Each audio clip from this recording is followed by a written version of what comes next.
Let's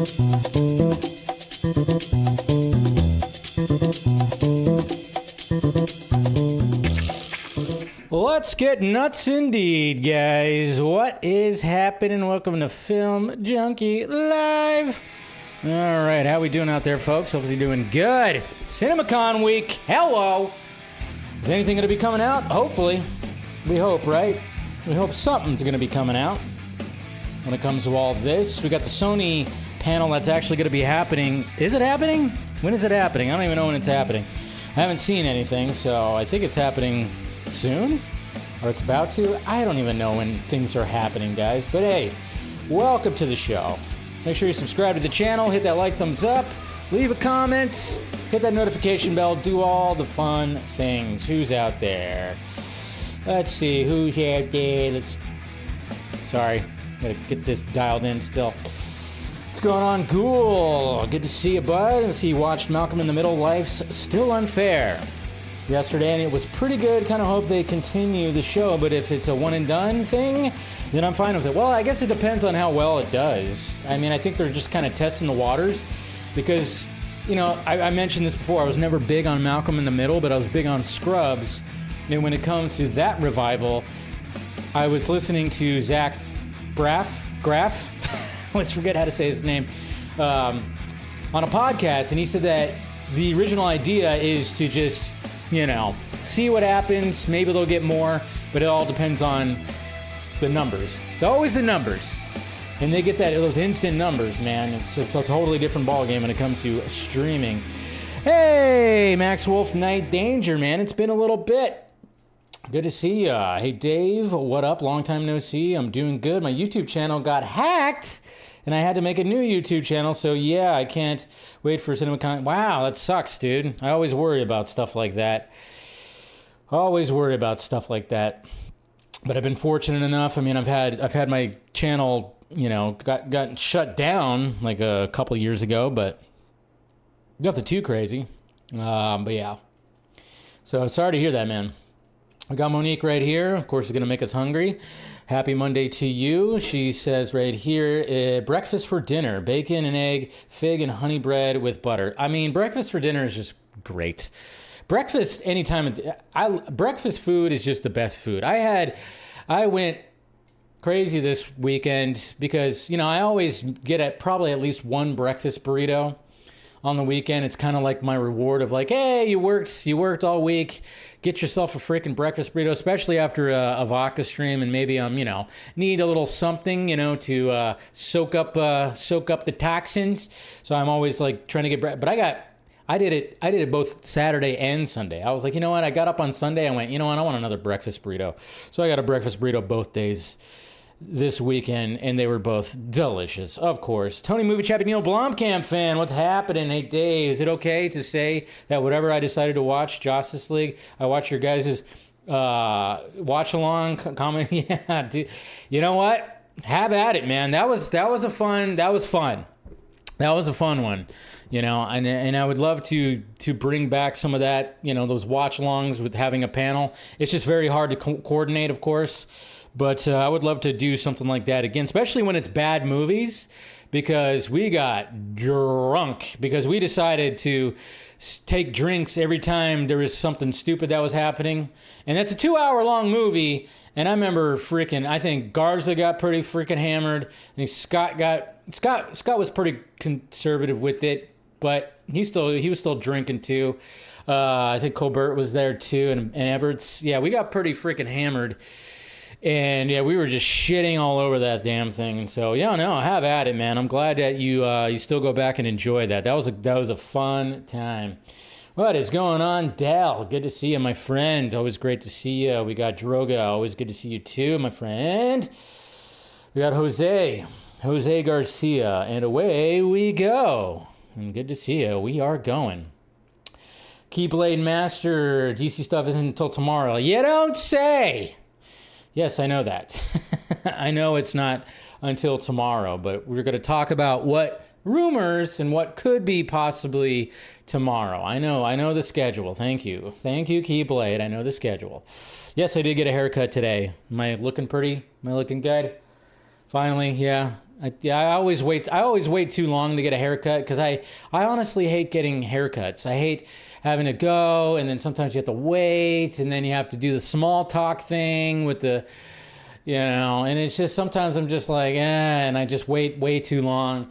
But it was actually in and out today. That's what's great about great clips. You go online, you see how long the wait is. There was like no wait. Went there and the stylist, I don't know what they call that, salonist, whatever her name was, she was a sweetheart. She was really cool. She was very bubbly and cool. So, it wasn't like just sit there and, So, but yeah, I got a haircut today.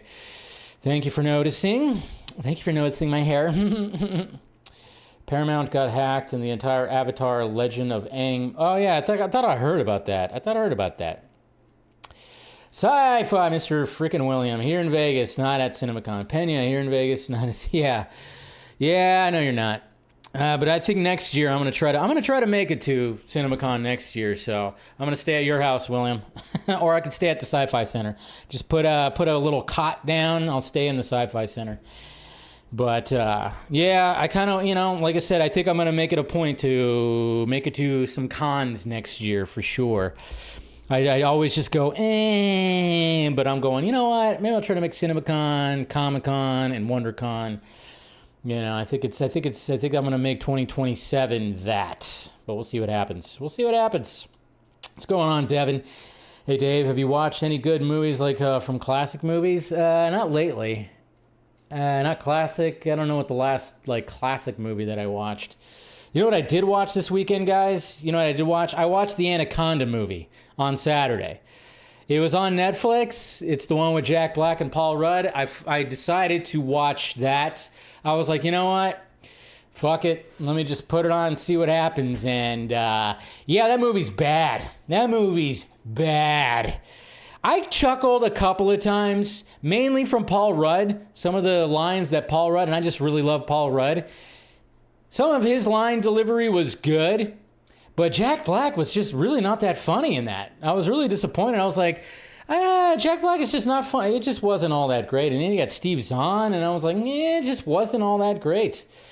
I was hoping for maybe it's going to be like a quiet little gem, and because I heard some good things about it. People were actually, but it was bad. It was really bad. So I'd actually rather watch the original Anaconda before I'd watch that one again. Sorry, I just got a message from my buddy Chris right there. So, anyways, I know that was like right in the same spot. Good thing it wasn't anything that. We're just talking baseball. That's all. What's going on, Versus Seed? Good to see you, my friend. Who else we got? Thank you, appreciate you. Yeah, great clips. Gotta love it. The basement of the Sci-Fi Center. I like that. Yeah, I know, but if I can get a press badge, I wouldn't buy a ticket. I would try to get a press badge because this, William, I would not pay $1,100. But I think I would try to get, if I couldn't get the press badge, then I wouldn't go. Yeah, I'm not paying that much. That's what I'm talking about. Let's see. Project Hail Mary is returning to IMAX. That's what I heard. Yeah, I know. I'm like, shit. Me and Mama Film Junkie should have waited a couple weeks, but it's okay. But yeah, they got the Mummy movie that's coming out. Yeah, I'm going to go see that for sure. So you need Jack Black to play Latino. I know. Nacho Libre was fantastic. Of course, you can't do, people would get upset nowadays, of course. They would definitely. So what's going on, Mr. Eric? Good to see you, buddy. Good to see you. All right, guys. Like I said, welcome to the show. We got plenty to talk about. Like I said, we're going to talk about DC Studios at CinemaCon, which is tomorrow. DC Studios with Warner Brothers, and of course, they're going to have all kinds of shit there. But we're just going to talk about some rumors, and we're going to, just kind of talk about that. There's not much DCU news out there, but we'll just talk about what we can kind of expect, some rumor stuff out there, and hopefully they actually release some things if they do show some things. But yes, subscribe to the channel, do all that, and let's turn that off. And then, of course, we'll talk about this whole David Ellison thing. this whole David Ellison thing, there was a bunch of actors and directors and a bunch of people signed because, Hollywood does not want this merger to happen. And then good old Davey Ellison, he responded to it.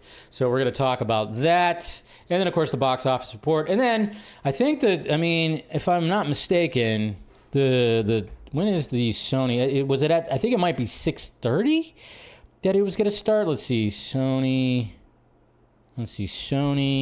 CinemaCon. Because then I was just like, I'm totally blanking on when it was supposed to start. Let's see. Yeah, 6:30. And I was like, it's starting late.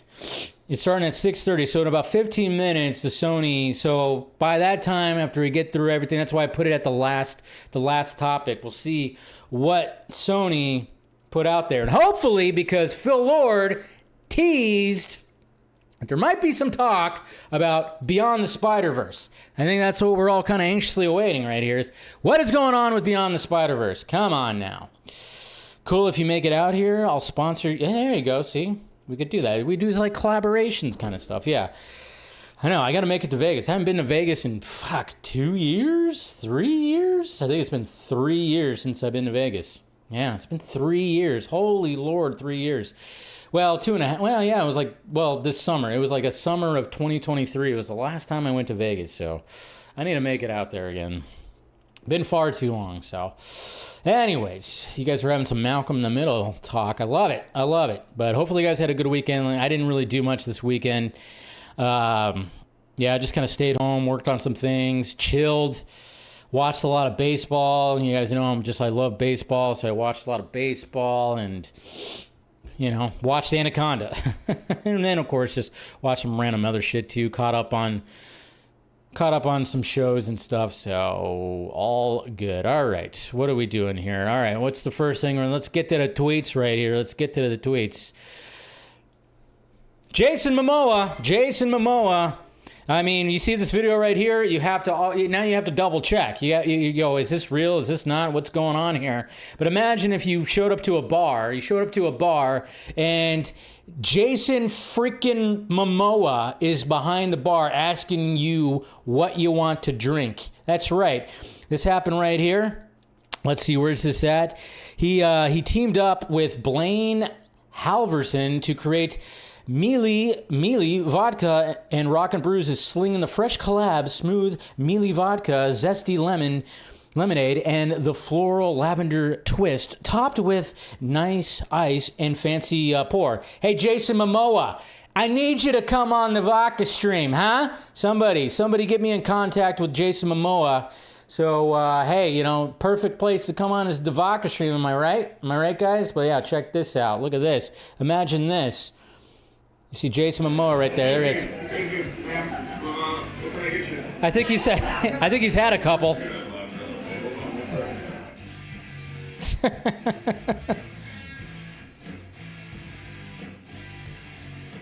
You know that every woman at that bar was swooning.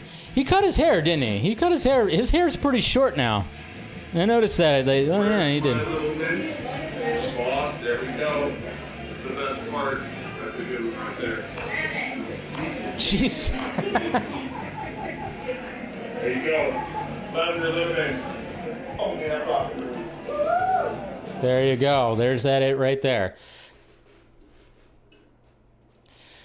Oh, jeez, I forgot to turn that off. Come on. Yeah, turn that off. Momoa, vodka stream. I gotta get in contact with his people, man. Come on. What are we doing here? Gotta make that happen. More like Jason Mimosa. Hey, ba-dum-bum. Do I have that? No, I don't know if I have. I thought I had a rim shot. No, I don't think I do. What's that? I don't even know. I still have to dial some of this stuff in because I keep forgetting to do it. I'm lazy, guys. I get lazy. X-Men. What's going on with that X-Men movie? Well, we have some writers, and one of the writers is Lee Sung-jin. Lee Sung-jin, okay? It sounds like, hey, you want to order a Sung-jin? Anyways, of course, I got booze on my mind now after watching Jason Momoa, so. But Lee Sung-jin who was one of the writers on like Beef, you know, that Netflix show that's pretty popular and everything. He's one of the writers, and of course he's going to be working with, of course, the Thunderbolts writer or director, and they're going to hopefully come up with something good. And he was being interviewed recently on the red carpet for, I guess, for Beef season 2 or whatever season is on right now, and they asked him what's his favorite X-Men and how everything is going. What happens when Jake calls you and says, hey, want to work on the X-Men script? What is that? Just like, yes. Well, it's X-Men, you know, come on. That's something that I grew up with. I have fond memories of my father and I waking up Saturday mornings watching the X-Men cartoon. Of course. Read the comics.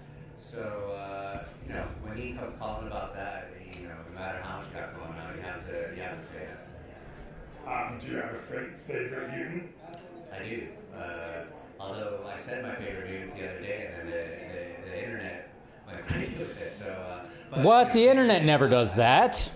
I also love a lot of the side characters. I love Jubilee. Everyone goes to Cyclops, Wolverine. But for me, growing up, I always loved the kind of supporting members. But this is super early. None of this means that anything's going. But you want to clarify right now because you know what's going to happen. Yeah, exactly. So, this is more just to say that I'm a big fan of the comics, and I'm just very honored to have a small part in it. You're going to have fun. Have fun. It's that one dude from Variety who's always very... Anyways, he's asked some weird questions he's gotten some backlash for some of his questions that he asked. But yeah, he's a Gambit fan, which is so funny because Gambit was always like a fan favorite. Like my buddy when I was growing up, my best friend, I guess you could say at the time, was like, he was a big X-Men fan and his favorite character was Gambit. And a lot of people I remember, and people were wondering why in the original movies, why Gambit where's Gambit? And then of course he ends up showing up in the Wolverine Origins movie, and people were kind of like, really? It wasn't terrible. It absolutely wasn't terrible. What's his name? Taylor Kirsch, whatever the hell his name is. And then finally, and then we were hearing that Channing Tatum was actually going to finally, hey, he's going to be Gambit, and a lot of people were like, oh yeah, that he looks like, yeah, he could totally fit that. And then of course that fell flat, and then we finally got it, and then he's going to be Gambit again. He's going to be showing up in Doomsday, so just kind of cool. But there you go. There's one of the X-Men writers right there. Remy LeBeau, baby. What's going on, Raw Frequency? Good to see you, my friend. See, I love this right here.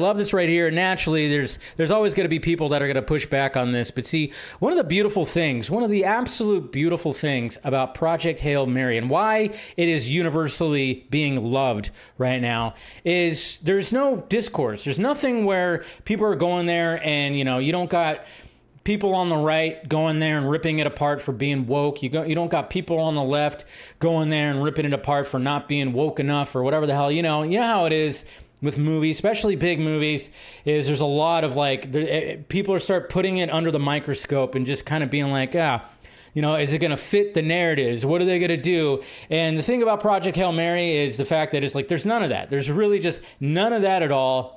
And Andy Weir right here, he actually, when he talked about that, especially when it comes to his books, he really talked about the social commentary that is out there, that it's just kind of plaguing any kind of entertainment because it just ends up turning political, and it sucks that happens. But this is his quote right here.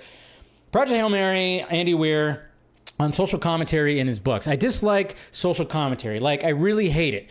When I'm reading a book, I just want to be entertained, not preached at by the author. Plus, it ruins the wonder of the story if I know the author has a political or social axe to grind. I no longer speculate about all possible outcomes of the story because I know for a fact that the universe of that book will conspire to ensure that the author's political agenda is validated. I hate that. I put no politics or social commentary into my stories at all. Anyone who thinks they see something that is reading into their own, especially. So if somebody actually tries to inject that, it's because they're injecting their own. They're projecting. I have no point to make, And I'm not trying to affect the reader's opinion on anything. My sole job is to entertain, and I stick to that. To that end, I also don't talk about my personal political opinions publicly. I don't want readers to even know, honestly. I don't want that in the back of their minds as they read my stuff. Love it. That's the way it was in the 90s and in the early 2000s. You didn't know people's politics. You didn't know people's politics when it came to, like, back then. You had no idea. Late night shows, Johnny Carson, Jay Leno, David Letterman, they made fun of whoever was president. You didn't know their politics. You didn't know what they stood about when it came to certain points. Just like a lot of authors and actors and whatnot. You did not know. And I think a lot of us kind of go, yeah, I don't really give a shit. Just entertain, throw something out there. I mean, unless you're actually writing a story that has to do with politics or social commentary, then yeah, of course. But at the same time, if you're just trying to make a story and just trying to entertain folks and whatnot, leave it all out of it. Leave it out. And I love that response. Of course, he did get backlash from, some people that when he said all this, because that's just the way it is. Like, how dare you, sir? But that's just the way it is. So it's funny. He doesn't put any social commentary in his books. And then when he made this quote right here, people thought it was social commentary. And then they kind of... they jumped on it a little bit, which is just dumb. Just dumb. But yeah, man, I mean, I remember just growing up in the 90s, especially, I didn't know my parents' political opinions about stuff. I didn't know who they voted for. Nothing. I didn't know any of that. I knew there was Republicans and Democrats, but I had no idea where my parents stood or where my family members stood or anything like that. No idea.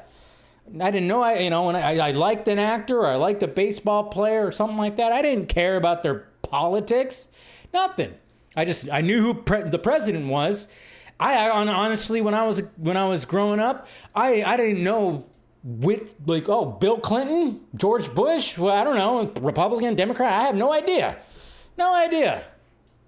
Can we go back to that? No, we're never going to go back to that, sadly. Sadly, we're not going to go back to that. All right. I feel like should have been Taylor Kitsch coming back for Doomsday. Maybe he will. Maybe he'll come back for Secret Wars. You never know. You never know. And this is embarrassing. I didn't know this happened right here. Did you guys see this? Michael J. Fox, he had to come out and basically hey, what the hell? Because CNN ended up being stupid when it came to media and everything, which... it's kind of dumb, but yeah, look at this right here. This article that was put out because I had no idea this happened. But Michael J. Fox speaks out after CNN sparks death scare. How do you react when you turn on the TV and CNN is reporting your death? That's right. Look at this right here. It's so freaking crazy. Michael J. Fox is alive and well, of course. How do you? And then of course he said that. Do you switch to MSNBC or whatever, and then a source like that? You just relax. A CNN spokesperson commented on the matter in the following statement. The package was published in error. We have removed it from our platforms and sent our apologies to Michael J. Fox and his family. The night before CNN's death scare, Fox appeared in person, of course, and talking about shrinking because he's a part of shrinking. But yeah, apparently somebody messed up and it made it seem like Michael J. Fox passed away. Thank God. No. We don't want him to go yet. Come on. But yeah, it's just what the hell, CNN? What are we doing here? How do you mess that up? It's so crazy. Can't believe that. But CNN. I mean, what are we going to do? Jeez. Crikey. All right. What else we got? Oh, man. Did you guys see this? All right. Hold on. See if I find this here. Well...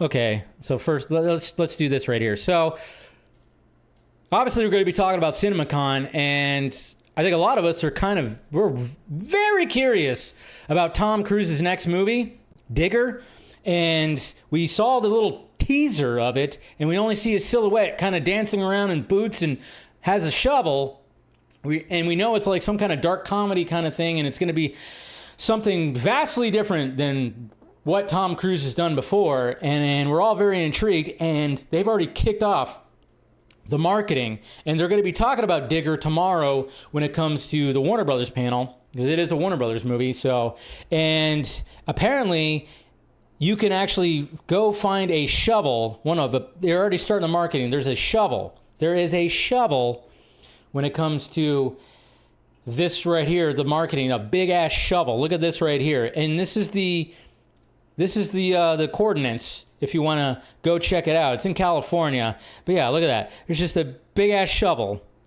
Look at that. You got somebody right here, and of course you got the title right there, which is a really cool, like the logo looks really cool because you have his boots right there and the shovel. So it's kind of like a person. So he's starring as Digger, all right? I know what you're doing right there, D-Man, you weirdo. But yeah, so there you go. And I'm like, all right, that's cool. Start off the marketing very well. Somebody put this weird AI freaking video right here. It's like, what the hell is going on with that? But yeah, I'm wondering if we're going to get like a full trailer this week when it comes to CinemaCon. When it comes to CinemaCon, what are we going to do? And then, yeah, so if you want to see where it kind of is, it's in Coachella. So obviously Coachella is happening right now. So somebody actually, here's a daytime shot, and you can actually see John Noble's Avenue. So you actually see where it's at. It's on the corner of an intersection right there. So there you go. I know D-Man's trying to get me canceled. Sorry, it's Digga. Don't do the hard R. Anyways, all right. But I'm here all week, folks. Tip your waitress. Okay. Power Rangers, man. You know, this is okay. So we got Deckery Montgomery. Of course, he played Jason. He played the main dude, Jason in. He shot that. Yeah. Well, that pic that he shot that pic. I could make the joke. It's so funny because Rivas right here says Tom shot that pic. Do you think he shot that pic of the corner? Or are you talking about he shot the pic of that, or is that Tom Cruise in the shot? And then you can make a short joke and be like, the shovel's actually normal size. That's just what Tom Cruise. He's just that small. There you go again. But I'm here all week, guys. I'm here all week. I'm making jokes, making short jokes, making some racial jokes. That's what we're doing tonight on Film Junkee Live. All right. Deckery? I'm probably saying his name wrong. Deckery Montgomery reveals, obviously he's got that Faces of Death movie that's coming out, which I'm actually really looking forward to. I think that's going to be a cool little horror movie. I think it doesn't come out this week. It comes out next week, I believe. Yeah. So, but he was actually speaking with MovieWeb right here, and he talked about the Power Rangers movie, of course, that wasn't successful, which a lot of us really enjoyed. I really enjoyed that Power Rangers movie. So this is what he had to say, and it kind of breaks the hearts of Power Ranger fans and people who like that movie because there was supposed to be a 4-movie little concept that they had. Deckery Montgomery reveals he signed a 4-film deal for Power Rangers films. It had a lot of creative expansion of the franchise, of the IP. It didn't make enough on the investment that the studio had made to continue making more. So that freaking sucks.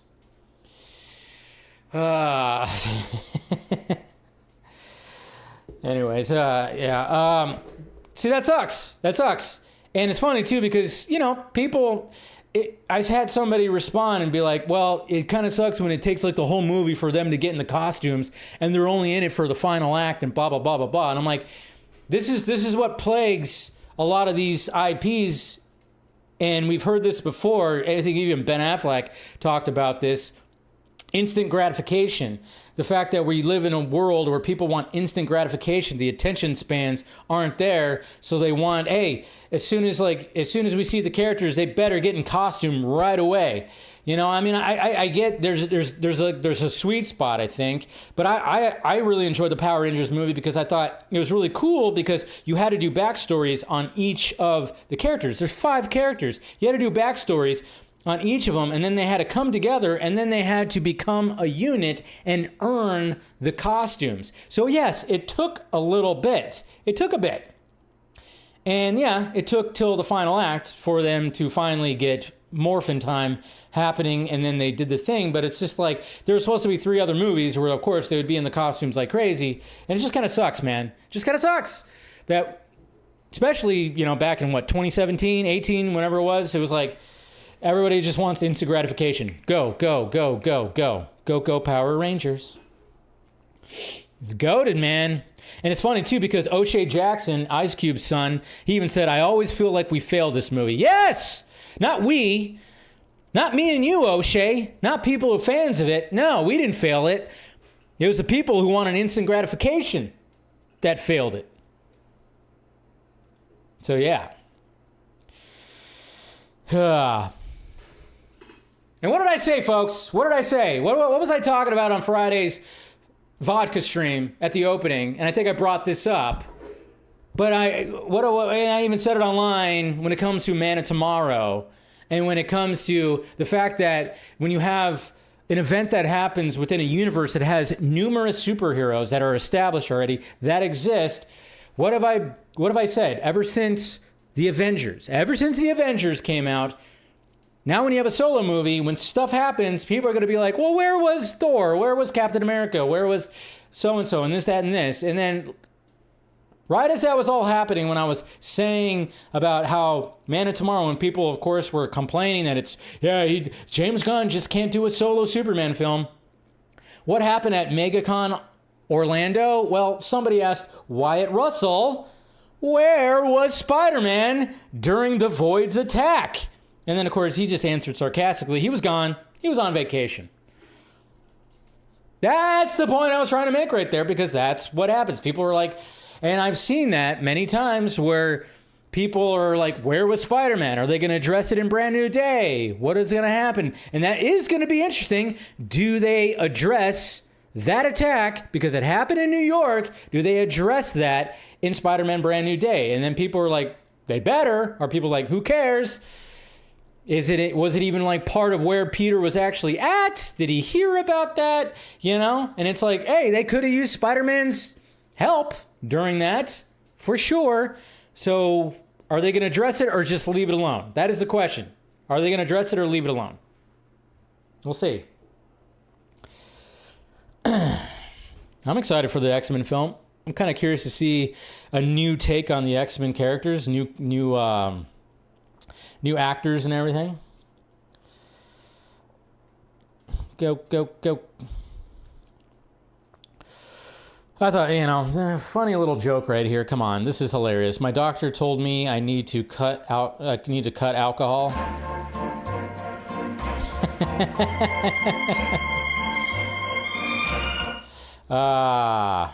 That's Grandma Film Junkie right there.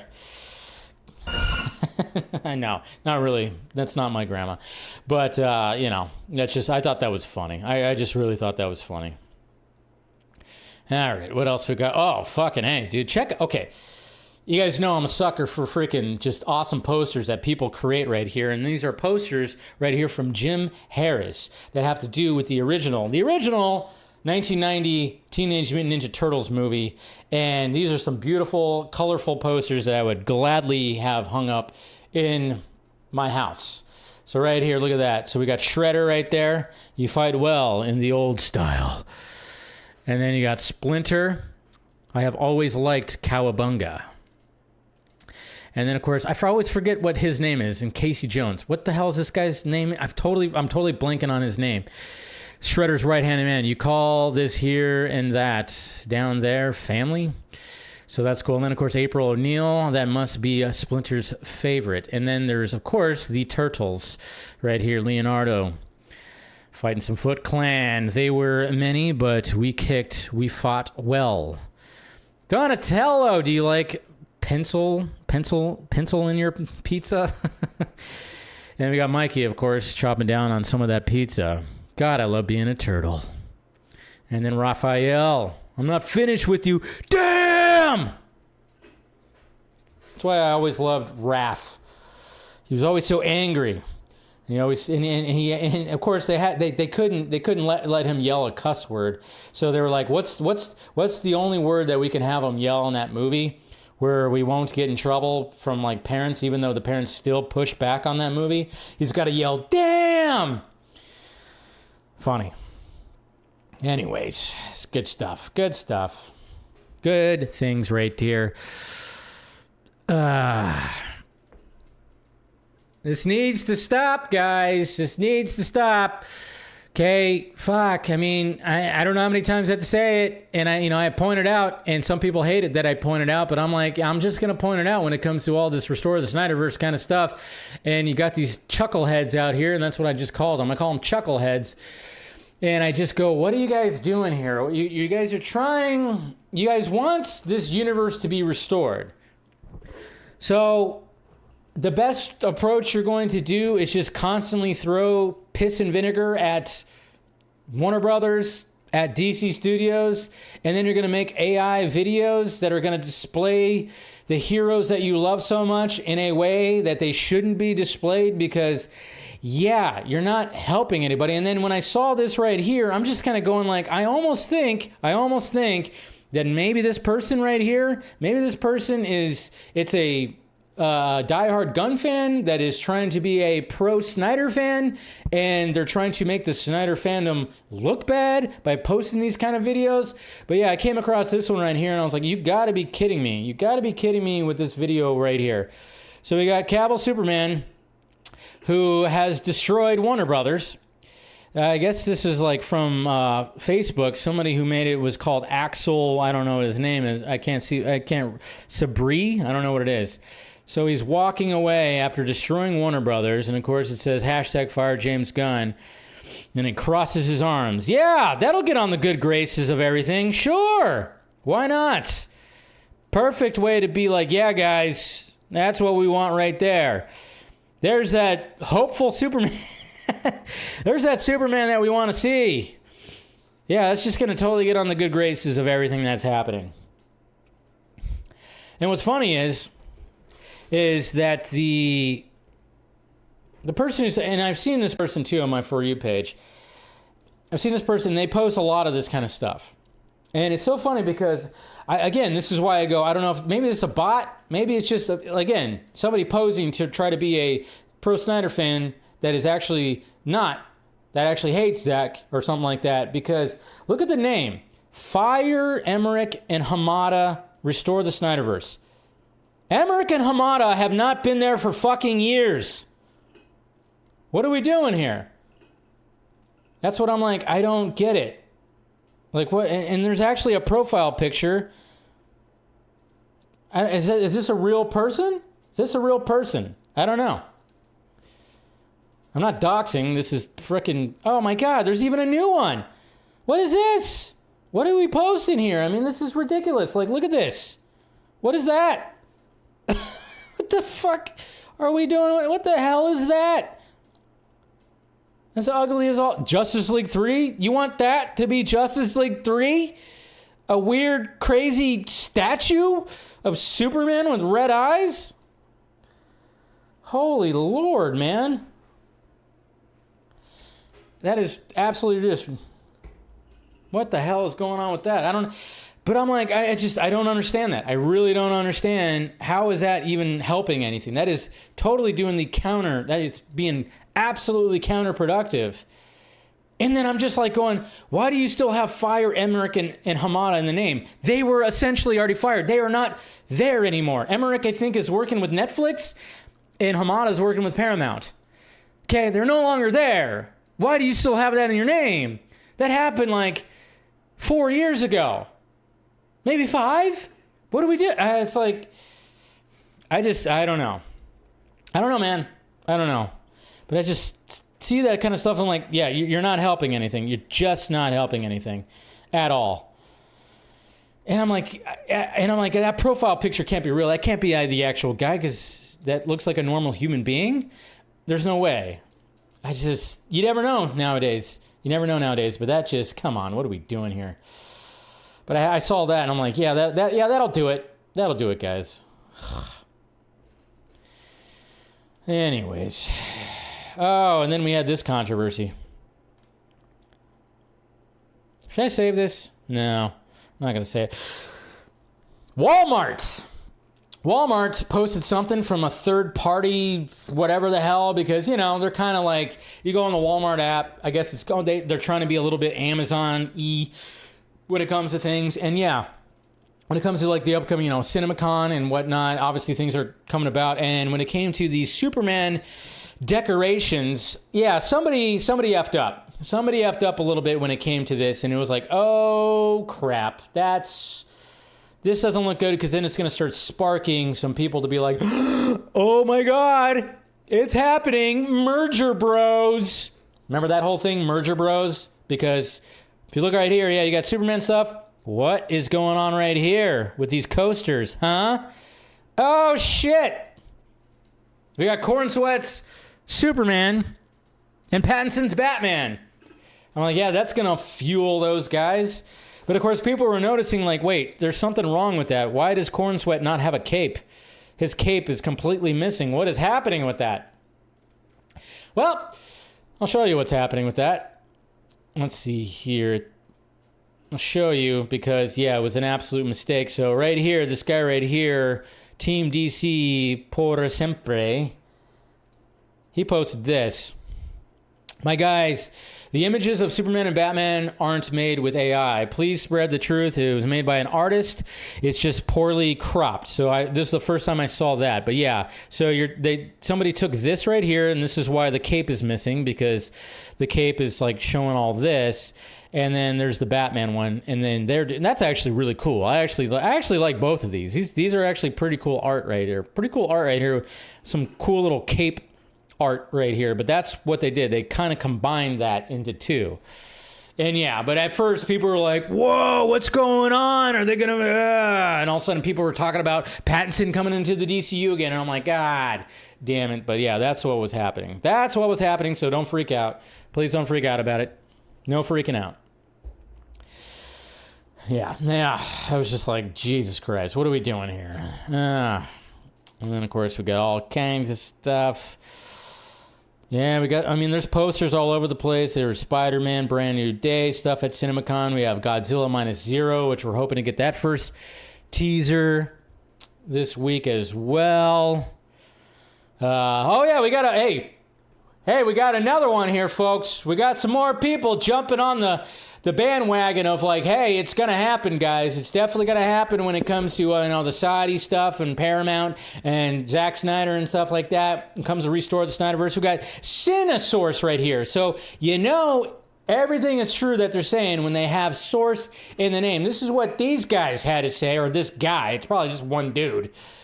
Just spoke with a very well-trusted source at Warner, and they are saying Paramount wants him back as Superman. Obviously talking about Henry Cavill. And they want their first DC movie to be a Henry Cavill Superman movie.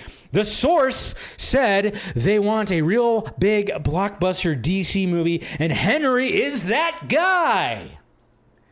Well, yeah, it must be true. Must be freaking true.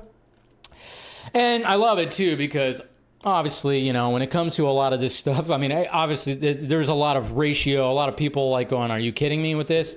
And naturally, these guys are like going crazy. I don't know if you guys even saw today, these guys were going real crazy when it comes to all this. Sorry, I just freaking kicked my freaking rug underneath me. I don't know if you guys saw this as well when it came to, Zach and, ooh, did I just get a new subscriber? Hey, Marion. Nice to see you. This all got fueled today, naturally, of course, because Zach did some Zach things today when it came to, what the hell is that? Okay. I was like, I just opened up my thing and I was like, open up my Instagram. So this obviously got fueled today because what did Zach post today? You might add, well, he posted this.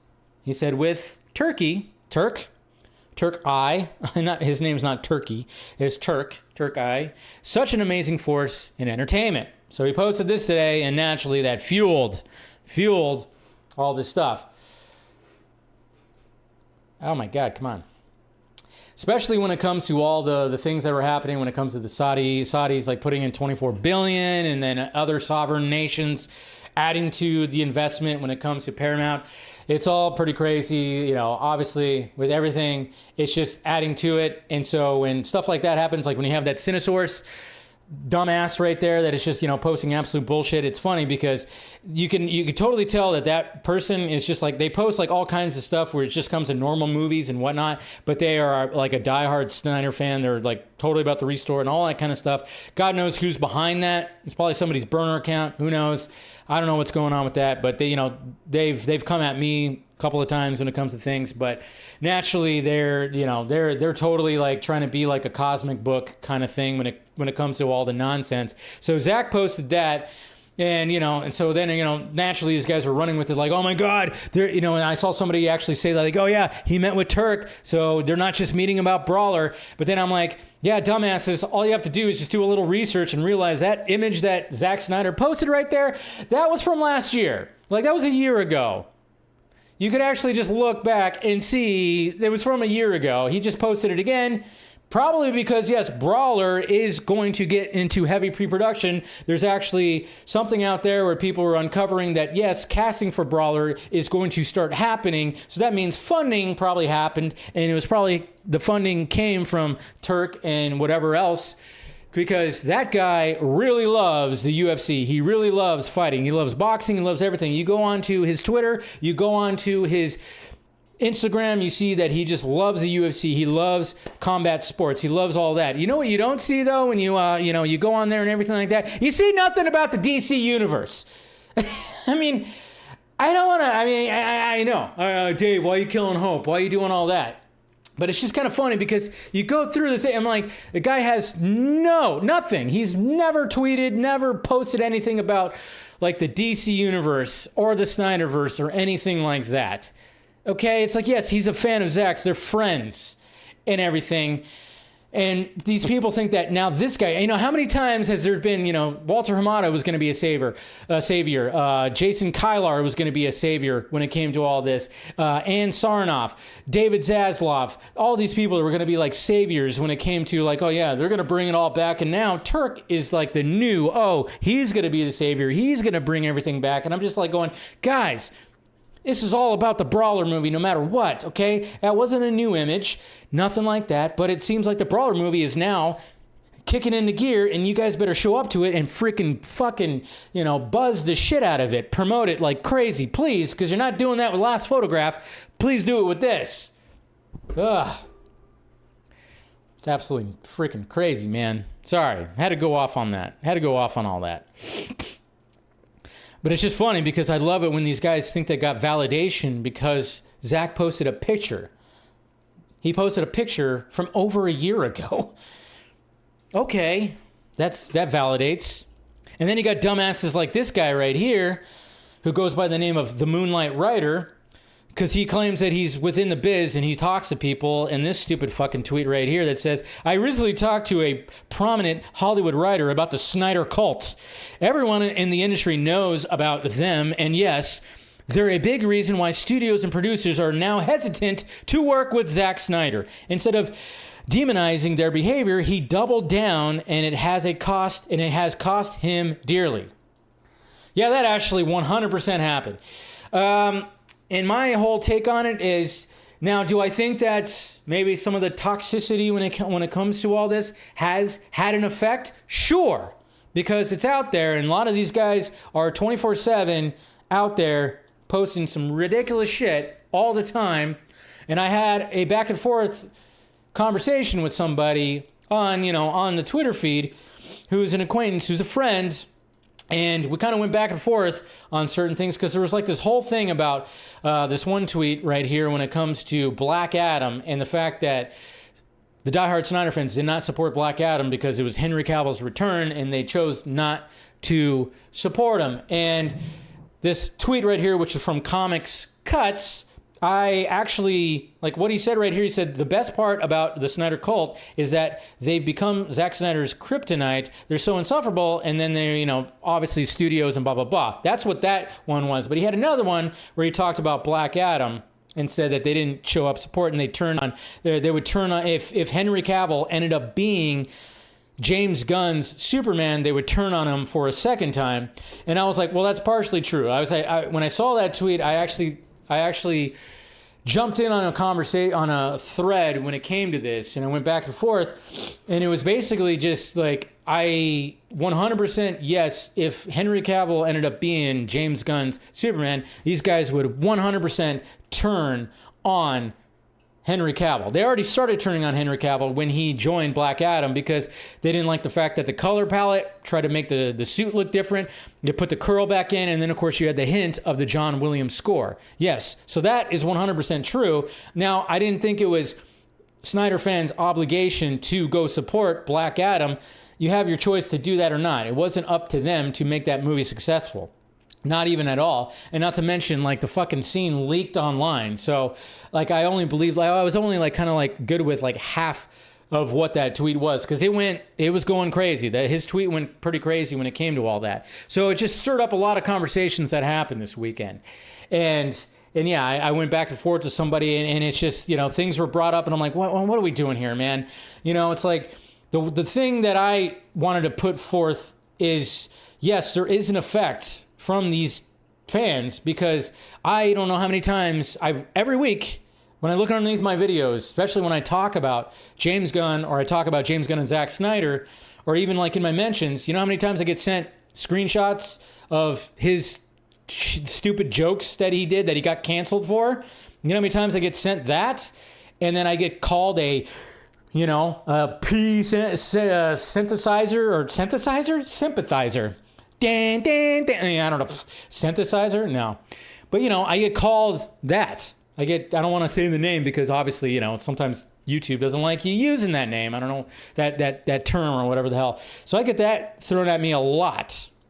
And I'm sure, like, you know, anybody out there on Twitter or something like that, if you're in a back and forth with somebody, yeah, they resort to just always doing that. So, like, underneath DC Twitter or Warner Brothers and stuff like that, I don't know how many times I've seen, like, these guys just, like, throw that out there and start calling everybody, you know, PDF files and stuff like that. See that constantly.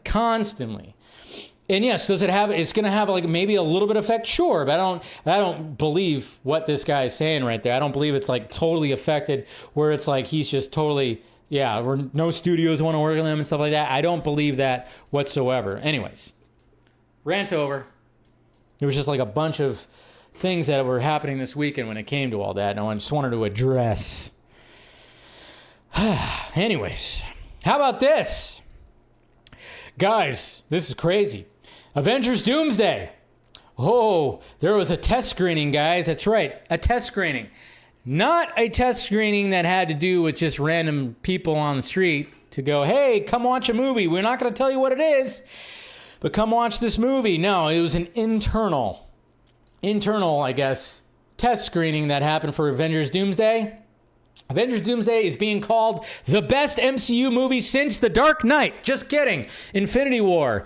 By people who watched its first test screening, according to multiple reports. And then these reports were, of course, from Robert Meyer Burnett and then My Time to Shine, which I'd only trust one of those, and definitely not My Time to Shine. And it's funny, too, because My Time to Shine, they followed up their tweet and went, well, this was an internal one. And they did say that Ant-Man Multiverse of Madness, or whatever the fuck it was called. I don't even remember what it was called. Ant-Man Quantum Mania. They said, like, that movie was up there, too, and blah, blah, blah. And I'm like, yeah, you just came to a realization there that an internal test screening is not going to mean jack shit.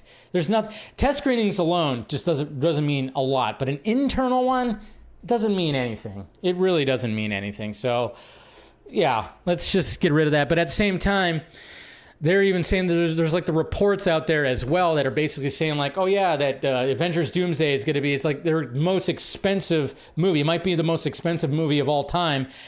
And now it's like the hopes of, oh, is this movie going to actually bring in the profit? Is it going to actually make the money and make profit? If it's going to be the most, they're saying like $400 million plus for the production budget. And you better believe that the marketing budget is going to be very big as well. They're going to market the absolute shit out of this movie. Now, I think it's going to be $1 billion movie, but how into the billions is it going to be, and how much of a profit is it going to be? And pre-production for Avengers Secret Wars is already happening. It's already going to be happening, basically. When they start wrapping up post-production on Doomsday, they're going to be going right into Secret Wars. So no matter what, there's already production budget. I mean, those two movies are obviously costing probably almost $1 billion just in production budget. Going to be crazy. See the outcome of that. All right. So I wonder if there's anything. Wonder if there's anything that's popping out of Sony yet. I don't know if you guys are watching any of that. Hey, I do suggest you guys watch this video that was posted. Not too shabby. It's from Ricardo Flores, who has a YouTube channel. He actually did a very, very good. He did a very good expose on a certain YouTuber, kind of just like showing how much bullshit that this guy puts out there. And I know you guys are gonna be surprised on who it is. Let's go. Soup says everything wrong with movie influencers. Online film discourse is dying, turning into nothing but reaction and engagement farming. Nobody represents this shift better than Matt Soups Ramos. Let's talk about why. Highly suggest watching this video. It's really good. I watched it yesterday and really enjoyed it. Really well done. And he kind of just shows like how I've met Matt. I met him at the Rebel Moon premiere, and yes, his hands are extremely huge. I shook those hands, man. Whoa, Jesus, fuck. But it's just like, yeah. I mean, we all know this. I try to, what's funny is like when it came to this shows you right here that and this is where I really knew. I was like, oh yeah, this guy's total fake, total just whatever. He hit me up back in 2021. He hit me up to connect with Zack's people to get a screener of Zack Snyder's Justice League. And I thought, okay, well, hey, Soups is hitting me up. He was following me on Twitter and everything. And I was like, all right, cool. Maybe. And then I was trying to be like, all right, cool. Yeah, I could probably like put your name in. I mean, obviously obviously he was already building up a big audience. He already, he had a big following already then. So I thought it'd be good to have somebody like that promote Zack Snyder's Justice League. And then I try to be like, well, if I'm going to scratch your back, hey, why don't you come on the Vodka stream? Let's have a chat. Let's do this. Fucking ghosted me, unfollowed me on Twitter. And then, of course, I meet him 2 years later at the fucking Rebel Moon premiere. And I just was like, hey, what's up, man? I'm Dave. And then, of course, he made it seem like, oh, yeah, I follow you on Twitter. I almost want to, I should have said like, well, not anymore. I just kind of like briefly was like, hey, man, what's up? Yeah. I can't stand that guy either. Oi. Hey, check this out. I tagged Scott on this because Scott's going to be all over this. But Batman Beyond. Kyoto Revel Tech, amazing. Yeah, so they're going to have like a little figure of Terry McGinnis. That's right, Batman Beyond. Look at that. Look at that sexy little thing right there. Awesome. Got some batarangs. And then you could put just a normal head on. So you collectors out there, I'm sure you guys want something, you want to enjoy that thing right there. So good freaking stuff. All right. And what else we got? Yeah. Okay. Like this is going to be, we don't need to talk about that. We're already running a little late when it comes to all this. So I think one of the last things I'll show right here is, hey, Daredevil Born Again Season 3. Yeah, the gang's all here. It's all happening. They're not even hiding it because it's like, why even try to hide it? It's like, yeah, it's already out there. We know. But yeah, there's everybody. Coulter, Finn Jones, is that what his name is? And of course, Kristen Ritter right there. So yeah, basically Defenders reunion happening. It seems like they are doing the storyline where Luke Cage does try to become mayor. So it's going to be interesting. And hopefully you guys can see the spoiler, like Mr. Mike Coulter, he posted something on Instagram that he shouldn't have posted, where Kevin Feige and Marvel Studios went, take that shit down right now. I don't know if you guys saw that, but yeah, he posted something he shouldn't have. It was very spoilery. selfie. And yeah, he had to pull it down. But of course, you do that, people just screenshot it. Screenshot. So it's already out there. So if you haven't seen it, you could probably look it up and be like, oh shit, he did post that. Oops. I have to show you this right here. Because again, you guys know I'm a sucker for like fake posters of movies that maybe were never to be, or movies that could be, or whatever the hell. Fan art. I love that. And this has to do with Superman Lives. That's right. You want to see a poster for Superman Lives? This poster is from Shaheen Does Gun Art. And here's a poster right here for Superman Lives. Look at that. A Legend Reborn. And there's, of course, Nick Cage's Superman, which looks good.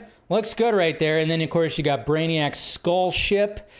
And then you got Sandra Bullock as Lois Lane, which I totally did not even really... I totally forgot that she was actually asked to be Lois Lane at the time, and she turned it down. But I think she would have been a fantastic Lois Lane.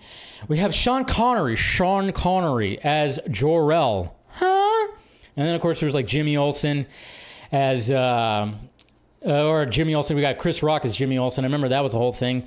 And then there was like James Earl Jones. I guess he was going to play Jonathan.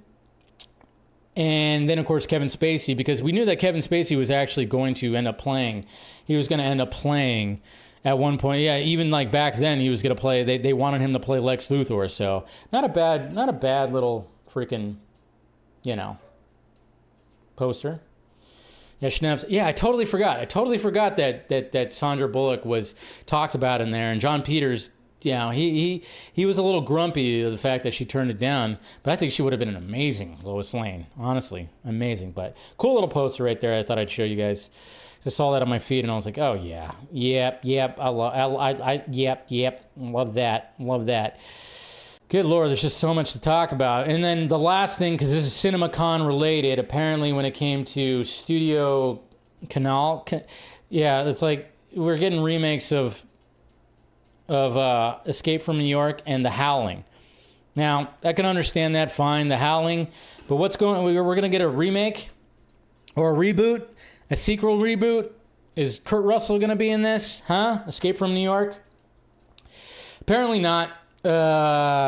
Some people who have talked to Kurt Russell has said that when he's been asked many times in interviews, would he ever return as Snake Plissken for Escape from New York? He said, no, I don't want to be old man Snake.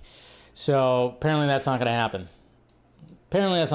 So it's just probably going to be a full on remake, but I'm like, all right, you're going to really just like try to do that? All right. Good luck to you. The sad thing is like Escape from LA was pure ass. Like you watch that, it's not good. Like it is just a full on rehash of Escape from New York, with 1990s terrible CGI.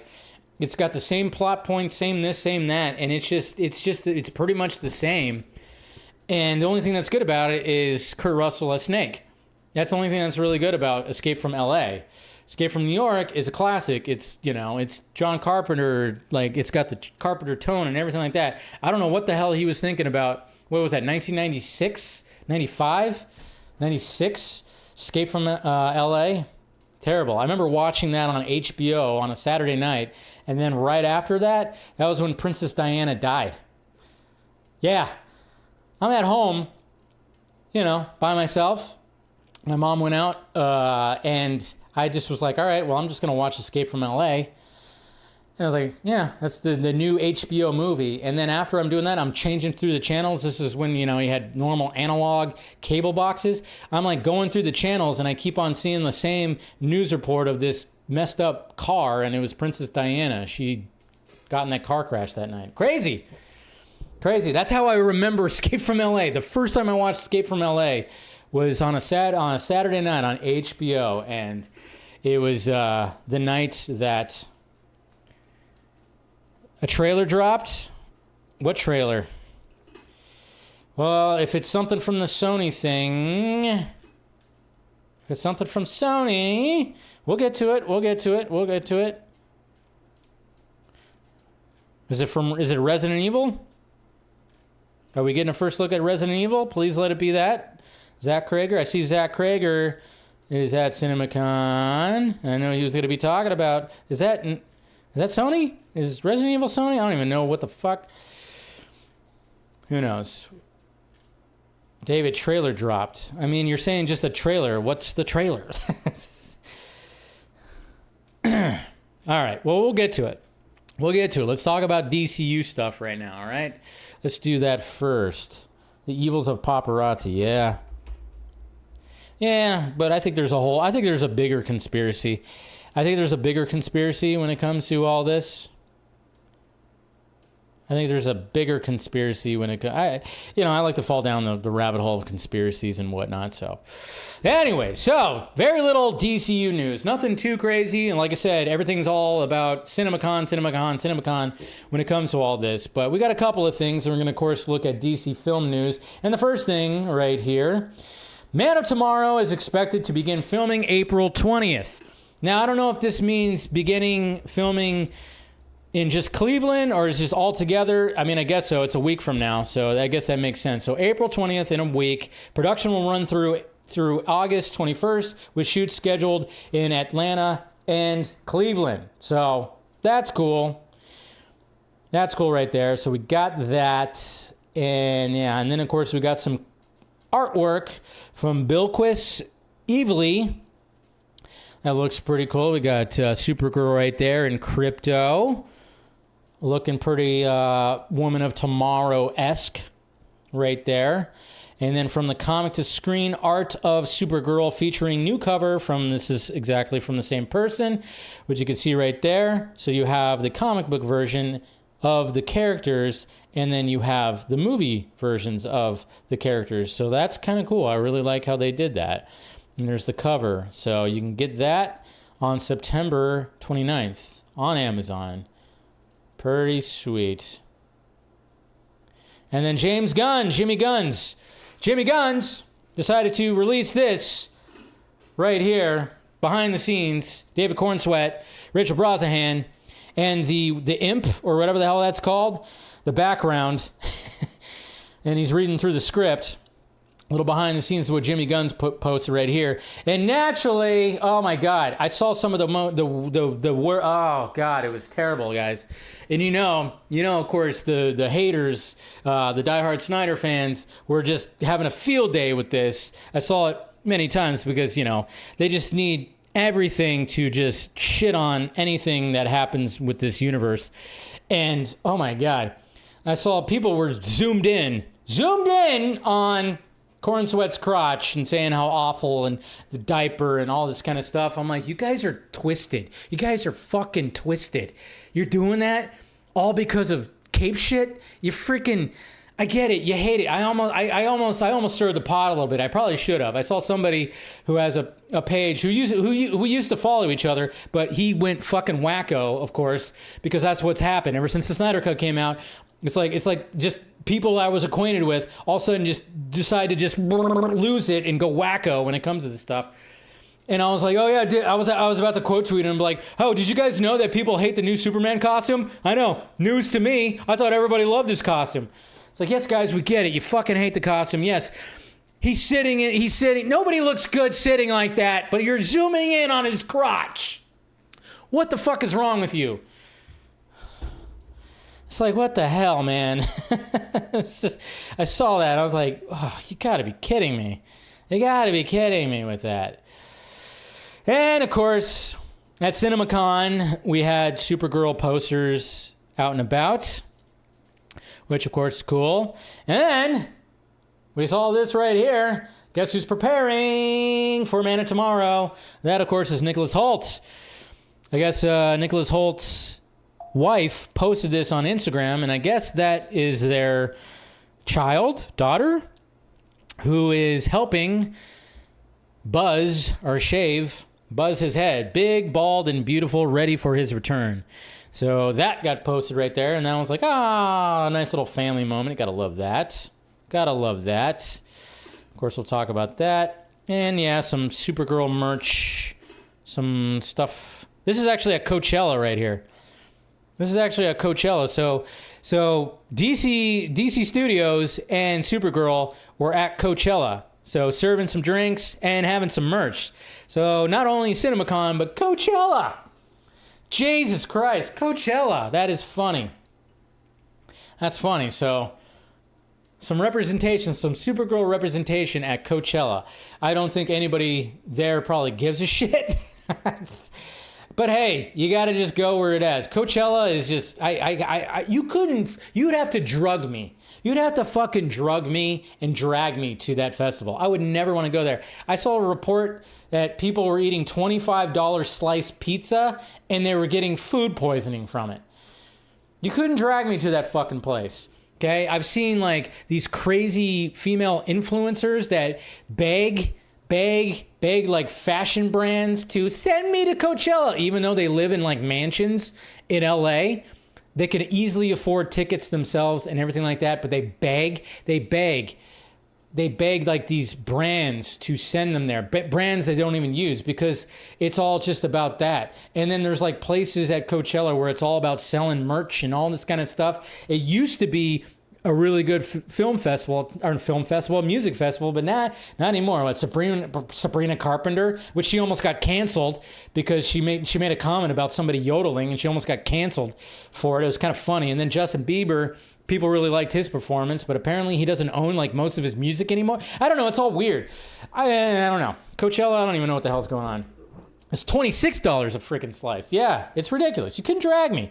I would never want to go to that fucking place. Hell no. Sorry. I'm ranting a lot. But, so what do we think is going to happen tomorrow during the Warner Brothers panel? Okay, what do we think is going to happen tomorrow? So there's so many people are speculating on what exactly is going to be happening at the Warner Brothers panel. There's been numerous rumors and speculations and whatnot. Obviously, it's going to be happening tomorrow at 7:30 p.m. Eastern Standard Time, so 4:30. I don't know. I was thinking maybe I might do a live stream. Maybe I'll just kind of like see, I did that last year. I did like a little live stream last year. I don't know. Maybe I was going to do something this year. I don't know. Who knows?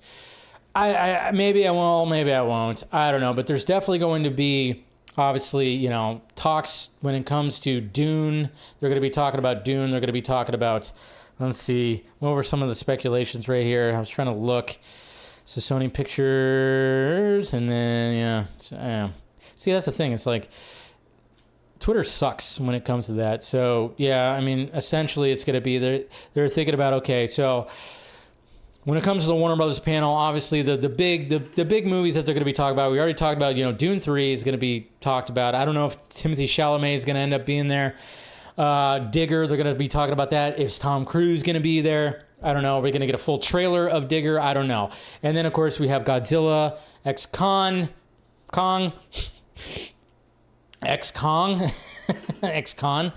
Supernova. We got Evil Dead Burn. We're supposed to get a trailer this week of Evil Dead Burn. But when it comes to DCU, when it comes to trailers, teasers, and whatnot, people are thinking that there might be the first Clayface trailer. Are we going to get the first Clayface trailer? I think that'd be smart. And why not have it attached? If that does get released this week, why not have it attached to the Mummy movie? Because that's going to be horror too. And then you got that other Faces of Death movie. I don't know if you want to attach it to that. I don't know. You really got. I'm trying to think about like marketing, but I don't know if this Mummy movie that's coming out, the Lee Cronin Mummy movie, which, it's got. I heard good things. I hear it's like absolutely disgusting and one of the freakiest, grossest movies that people have seen in a long time. So that's what the early reactions were, at least online. So I'm just kind of going like, would they want to attach the Clayface movie to the teaser to that? I don't know. Are they going to release that? That's what's going to be interesting. There was maybe that James Gunn is not going to be there. I think he was there last year.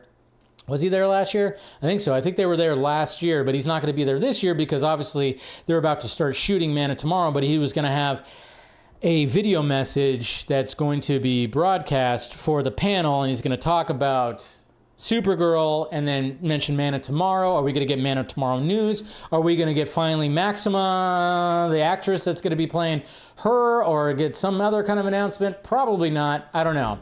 I don't think that, but I think I would not be surprised if there's probably going to be some kind. Maybe I would think that Peter Safran is definitely going to be there, and I think there's going to be probably a video message from James Gunn, and then of course Supergirl is going to be the main focus. Are we going to get a clip? Are we going to get like a full-on clip? Maybe not. Like, again, CinemaCon is mainly for distributors and stuff. It's not like big time this, big time that, but they should take advantage of it at least when it comes to all this. So, I don't know. It could be all this kind of stuff. WB's End of Oak Street Will, my most anticipated. Yeah, I mean, that looks like a good movie.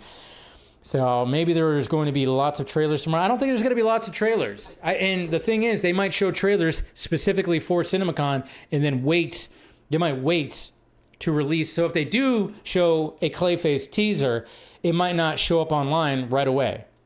They might wait a little bit. But if they end up like, hey, well, we could attach it to the new Mummy movie that's coming out this week. Maybe there could be that. I don't know. Your guess is as good as mine, guys. That's why I was asking you guys, like, what do you expect? And what I expect is, yes, they should. They should show something of Clayface. I think they should. I think they absolutely should. And then, of course, bring on Millie Alcock, bring on Craig Gillespie, Jason Momoa also if he's there, because obviously the main focus for this summer is going to be Supergirl, so why not have them there? A message from James Gunn. Talk a little bit about Man of Tomorrow, that's going to be kicking off. Probably not going to be much Man of Tomorrow news. I would not be surprised. I think the main focus when it comes to at least the DC portion is going to be Supergirl. What if they announce the DCU Batman casting? That'd be awesome. That would definitely be awesome, but I doubt that. So yeah, that's just when it comes to all that. And then of course there's the Batman Part 2 that D-Man was just talking about. What if they, obviously they probably want to bring up the Batman Part 2. Now, I don't know if there's going to be any kind of reveal when it comes to that. Is there going to be a message from Matt Reeves? That'd be kind of cool if like there was something like, hey, we got our cast, and then maybe he just goes, hey, and the main villain is the Court of Owls, or is it Mr. Freeze, or whatnot. That'd be pretty sweet. But again, it just seems like CinemaCon's not really that kind of event where they're going to just like drop like these bombs like they do at Comic-Con or D23. It's not going to, it doesn't feel like it's going to be that. So I don't know. That's why I'm just kind of like, I'm not trying to get too excited about certain things. But I just have a feeling that yes, Clayface, we're finally going to get something from Clayface. And I'm desperately like, yeah, give me something. Jesus Christ. I'm very much looking forward to this movie. Because, I mean, Feet of Clay. You watch Feet of Clay, Batman the Animated Series, and the fact that Mike Flanagan based his script specifically off those two episodes in Batman the Animated Series, I'm like, all right, you got to show me something. You got to show something. You got to come on. Let's build up some shit here. Come on, guys. What if they end up making Scarlett Johansson Talon? That'd be pretty freaking sweet.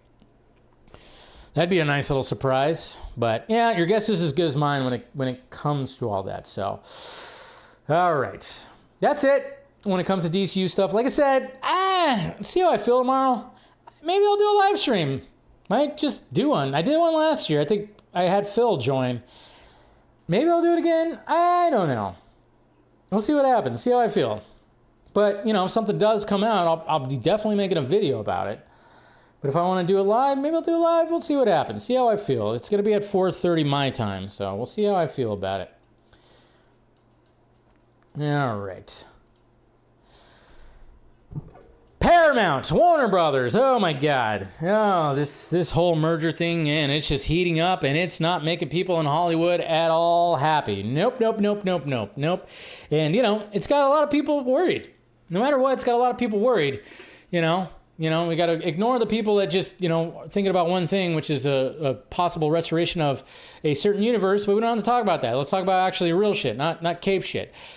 I'm just saying, like, when it comes to this, there are concerns, you know, with the Saudi and the sovereign nations, like the Middle East, money that's going to be coming in, that's going to be pouring in. A lot of people are worried about Davey Ellison and how Paramount has has been, how they've led Paramount. It hasn't been that long, and now they're going to be leading Warner Brothers, and it's always just like a worry about what's going to happen with this, what's going to happen with that. A lot of things up in the air. Is DC Studios going to be dismantled? Is James Gunn and Peter Safran going to be let go? There's all that kind of stuff, And yes, a bunch of people, a bunch of actors, writers, directors, people, there was like the big, huge report that had a bunch of people, and I think they had like over 1,000 people sign a petition that were basically wanting this merger to be blocked, just 100% be blocked because of layoffs that are going to happen, what's going to do to the industry, all that, just a list of things, of concerns, which are valid concerns because,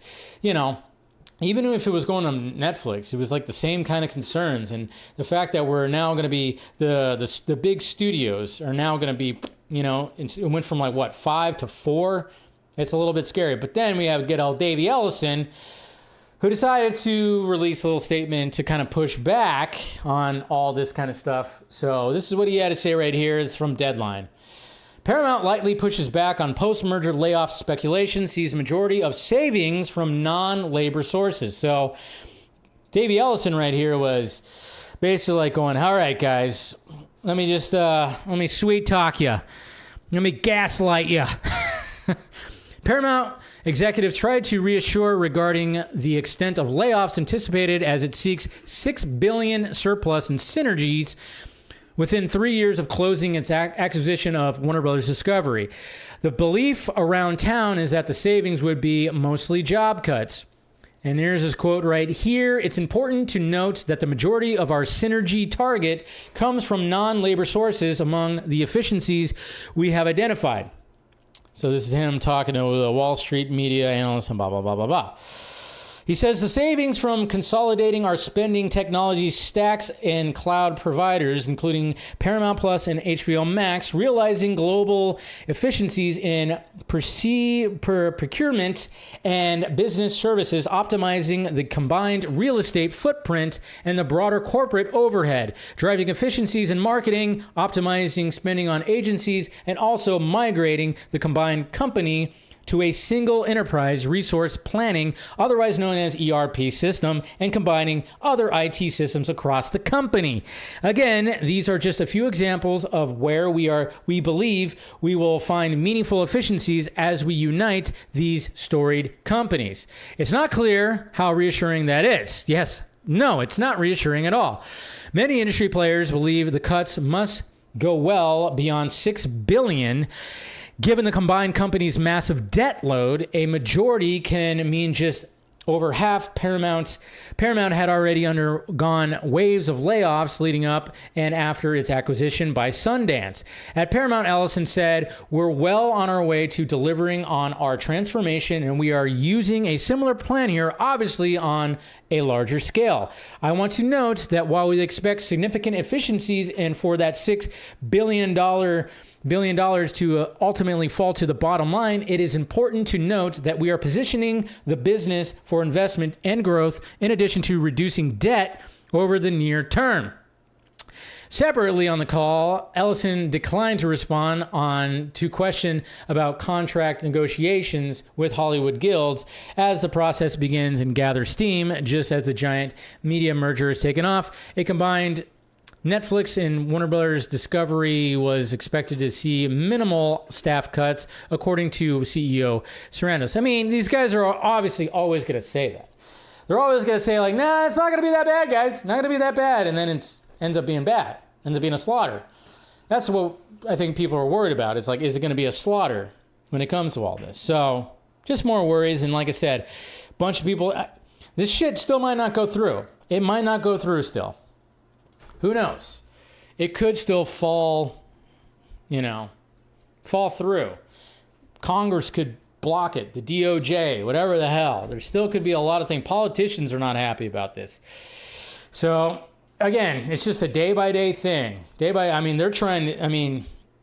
Ellison, they're trying to go as fast as possible when it comes to all this. Zazzy Pants is getting his fucking bag and he's checking out. He's like retiring.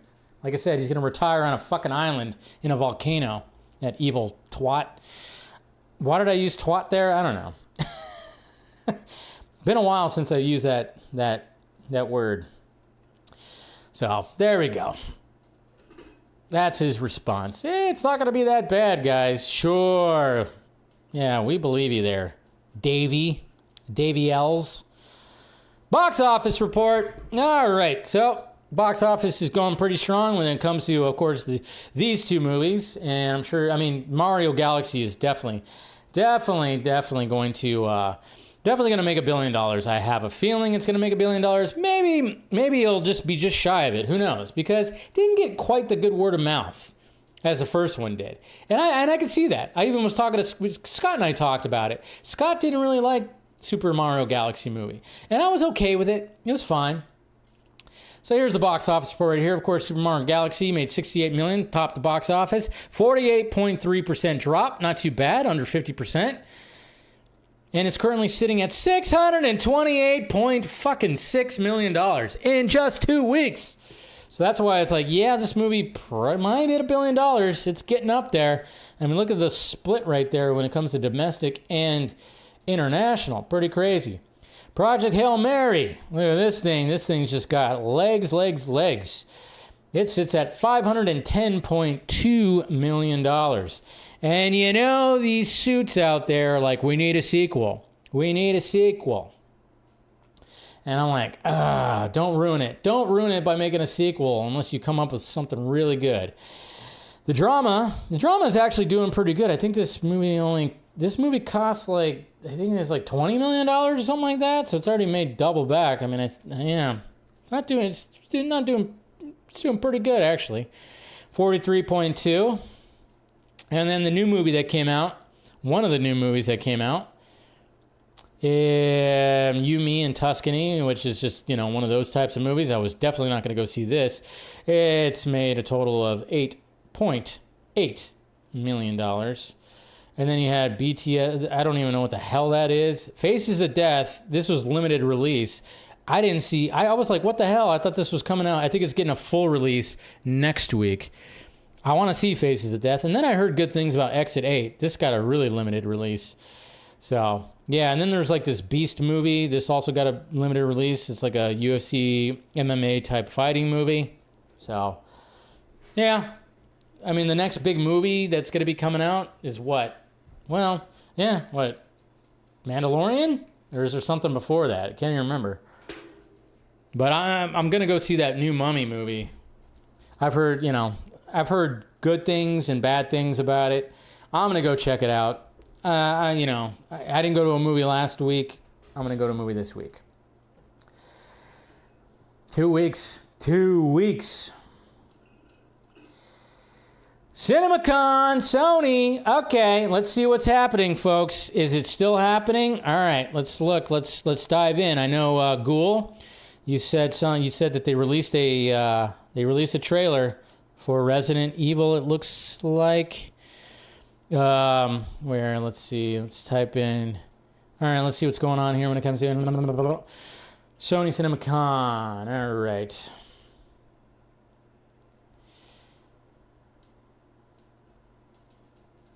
Let's see here. All right, what do we... Okay, latest. Jesus Christ. I tell you what. Okay, so what's happening? Okay, they're talking about Spider-Man. Talking about Spider-Man right now, and it looks like Destin Crenton, the director, he is there. So somebody snapped that right there. So he is on stage. So that looks like what's going to be happening right now. I don't know. The panel's been on for an hour. Panel's been on for an hour. So they got that. All right. Let's see here. Okay, so we got Samuel right here. Details now being talked about when it comes to Spider-Man Brand New Day. It's as big as anything we've ever made, but feels like nothing we've ever made. That is according to the Sony CEO. Is that what's his nuts? Okay, so that's what's being talked about right now. Spider-Man Brand New Day teases 2 posters. One with MJ reflected in the eyes of the mask, and the other Spidey dropping down on hand ninjas. Cool. It's time. Let's see, biggest posters. So yeah, I guess some posters. Yeah, Tom Rothman. That's who I was talking about. Okay. So Tom Roth and Spider-Man Brand New Day is big as anything. Yes, we already talked about that. So yeah. So I guess we're really talking Spider-Man. Let's see, Kevin Hart, Dwayne Johnson. Looks like, was that is that this year? Yeah. I guess they're there. So I'm just going by what's the latest on Twitter right now. So it looks like those three are there. That's cool. Spider-Man Brand New Day is Sony's next film. Yes, that's okay. We already talked about that. CEO. Man, see, that's the thing about trying to follow this shit on Twitter. I should go on discussing film. Usually they have live. They do some good live tweeting, and I'm sure they got people there. Let's see. Because, like, doing, like, the latest stuff. Oh, there we go. Fuck yeah. Hey. Bam. Look at that. That's a beautiful poster. That's a good poster. Anything that has Spider-Man's fucking mask up close with a reflection. Okay, I like that. I really like that right there. Good stuff. Because, you know, that's just good Spidey stuff right there. Anytime you have the up close of the mask with some reflection in the eyes, yes. And then, of course, him jumping at the hand. So they really, that one's okay. That one's fine. I don't really like that one all that much. That one's like, because we all know that there's somebody else in that fucking jump shot. So that one kind of, I don't even, it's, But this one, that's good. That's good right there.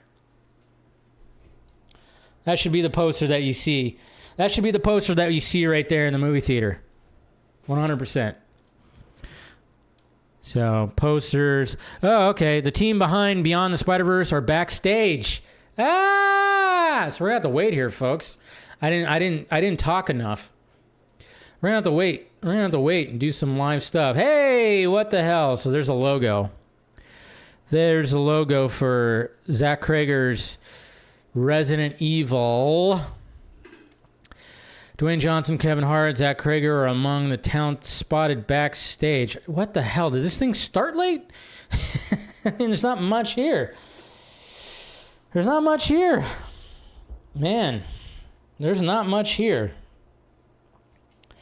But I mean, okay, what was the trailer that you said that was dropped here? What did they drop a trailer on?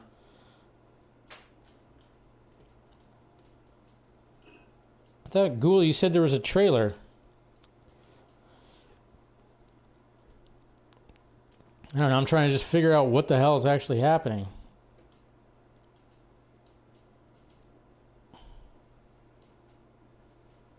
I'm clicking on it. Insidious 6. Oh, it's the Hershey. What the hell?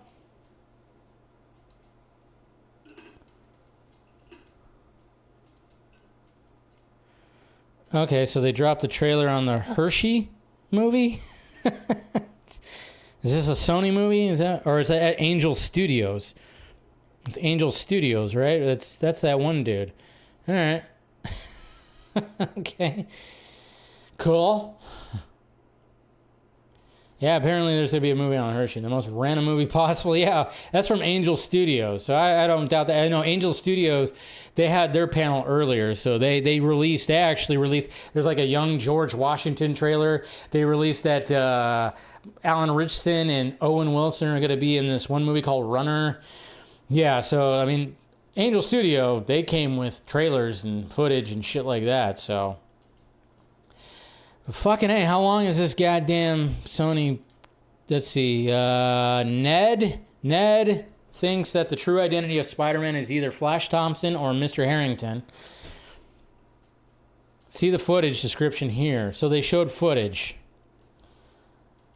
When does the Sony panel start? It started an hour ago.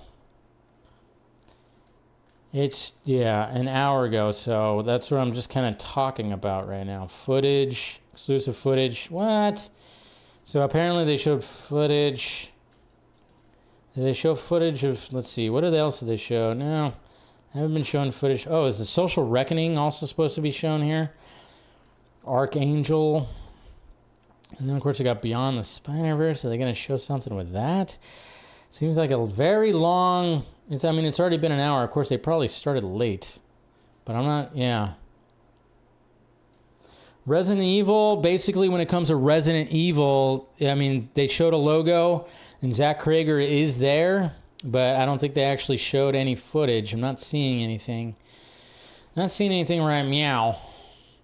I mean, you know, obviously these panels this thing probably did start late. So there's not much. And right now it's a Spider-Man. Okay, a Spider-Man Brand New Day scene that was showcased here at CinemaCon featured Ned thinking that the true identity of Spider-Man is either Flash Thompson or Mr. Harrington, which I already said. Tom Holland on Spider-Man Brand New Day at CinemaCon. So is he there? It was the most emotional Spider-Man we've ever made and the most grown up. Now you'll see some of the consequences of the decision he made at the end of No Way Home. Good. Yeah, I'm totally just loving that Spider-Man. Totally loving that Spider-Man poster, though, with the reflection in the eyes. Ned is trying to find out who Spider-Man is in Spider-Man Brand New Day. Cool. What else we got right here? Tom Holland addressed attendees at CinemaCon, calling it the most grown-up. Yes. Yes, well, most emotional. Yeah, we could kind of tell from the trailer right there. Yeah, like it's talking about, it says the footage they showed of Spider-Man Brand New Day focused on Peter talking to Ned and MJ at their apartment. It also had a humorous look at Spider-Man taking on goons, but having to stretch first. Okay. Having to stretch.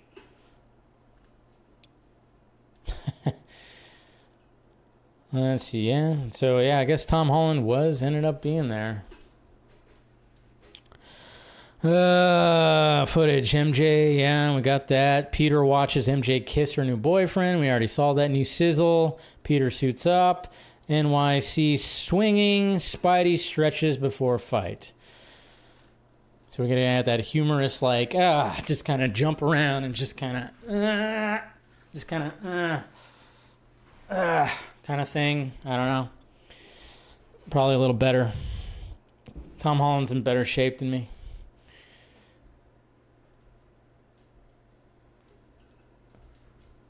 Several but now I'm like going, what the fuck is going to be next? Insidious out of the further trailer being shown. Okay, so now they've moved on to Insidious. So I guess Spider-Man's done. And now we got Insidious. Which don't be confused with The Conjuring because it's got Patrick Wilson. I can't believe there's 6 Insidious films. That's crazy. I don't even know if I saw the last couple of them. So, yeah. I don't even know if I saw that. I heard that Little Saint James Studio is developing a new Resident Evil movie. What?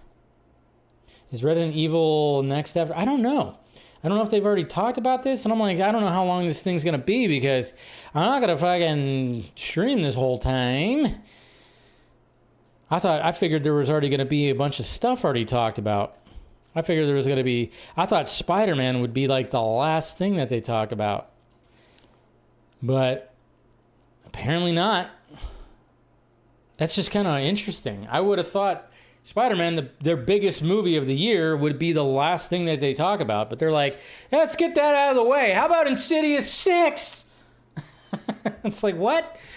All right, cool. I mean, I know people like those movies. You know, they're good horror movies. But I'm like, what are we doing here, folks? So, Insidious. You would think that if they were going to talk about Beyond the Spider-Verse, it would be within the Spider-Man talk. Who the hell organized this goddamn panel? Tom Rothman?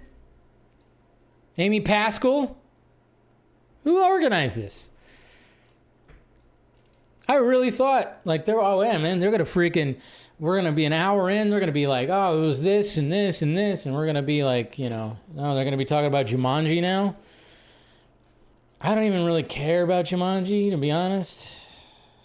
Last one was fine. I enjoyed the first one when it comes to the new ones. But I'm like, I don't know. I'm like, I didn't really care for the last one all that much.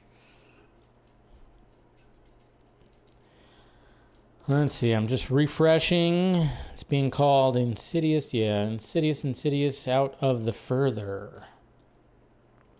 Out of the Further. Yeah. Just kind of crazy. I would have thought there was going to be like... I would have thought there was going to be more when it came to that. But now I'm like, fuck, what if they end up doing, like, dropping a goddamn... Resident Evil, I'm, like, very curious on, because Zach Krager is, like, becoming my favorite director right now. So I'm like, Yeah, let's see. Yeah. Those posters look good, though. Yeah. Take off your glasses. I want to see you without glasses. You want to see me in my superhero look?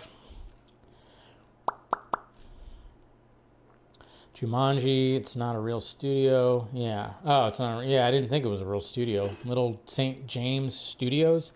I didn't think it would be. I mean, growing up with Hershey, they're a big play about Milton Hershey's life story. I mean, I'm sure it's going to be an interesting movie. But when I thought trailer, I was like, oh, we getting Resident Evil? Oh. Yeah, things are just slowly coming in. See, we got basically this right here. Evil found a way out. Insidious, out of the further. Out of the further. Yeah.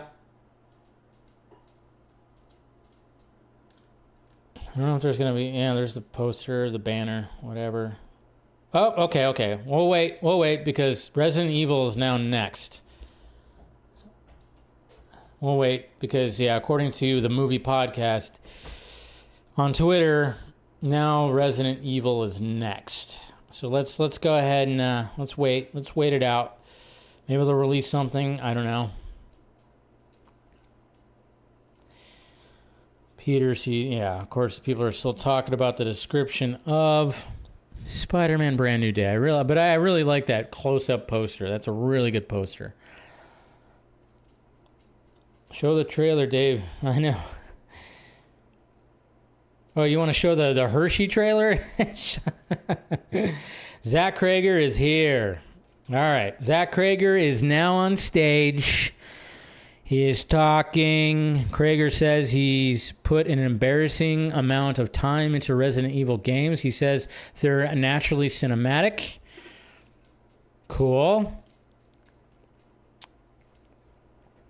I'm very curious about this movie because apparently, I think I talked about it last week on, I talked about it last week on Film Junkee Live where somebody it was being described as Mad Max Fury Road, like 90 minutes of kind of like a Mad Max Fury Road where they're just moving forward, just action moving forward. So wait, are they finally getting someone who actually played apparently, says Krager, says he's put an embarrassing amount of time into the Resident Evil games.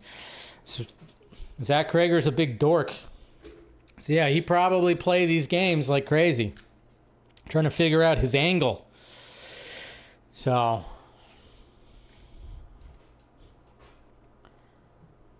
that's cool. I mean, that instills some confidence, right?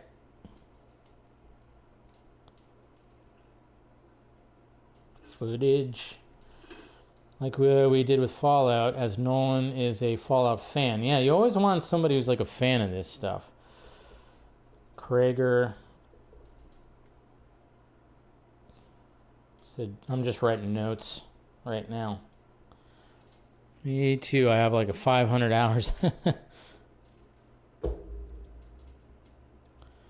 right. Let's see. Krager shares a little sneak peek. Oh, shit. Okay, so what the fuck? Can we see that shit? And what are we doing here? Brandon Davis says Zach Krager just introduced Resident Evil footage. First look at Zach Krager's Resident Evil footage now being showcased. Zach Krager says he played a shit ton of Resident Evil games. It's the gold standard of survival horror. Resident Evil games will have a huge influence for the movie. Zach Krager says he wants his Resident Evil film to be true to the spirit of the games. Resident Evil follows a single protagonist from point A to point B. It's a total ride. Well, that fits what was being described, that it's like Mad Max just trying to get from point A to point B. So fuck yeah. I like that. I like the sound of that. And then I guess you could watch the first trailer of Insidious. Well, so they did release a trailer of Insidious. We're going to watch that. Hold on here. Zach Krager, Resident Evil looks fucking terrifying. Sony will announce tonight... What? Tarantino's new movie? No shit. I just saw that right now. Let's see. Resident Evil trailer is being shown. Are they going to release it? All right, well, you know, in the meantime, guys, how about we watch Insidious Out of the Further? Let's watch this trailer while we get more Resident Evil things, and hopefully they release that. How are you doing today? Okay, I'm already freaked out. All right. Take a look inside. Oh, fuck. Looks like there's something stuck in here. Ah.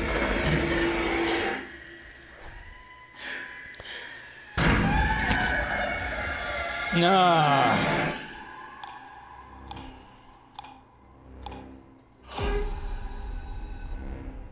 Catch.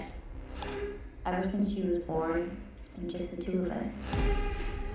Yeah, nobody likes the dentist. So starting off like that. Happy. Had some sleep.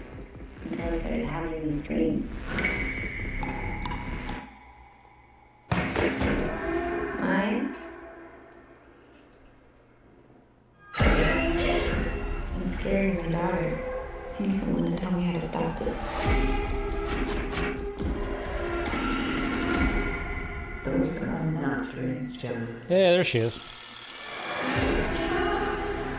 You have a rare gift. The ability to travel into the realm. Between this world and the next one. But you can do something I didn't know was possible. You can bring demons back to the human world. Permanently.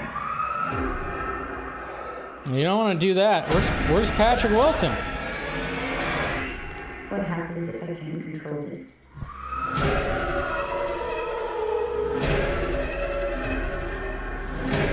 The red door.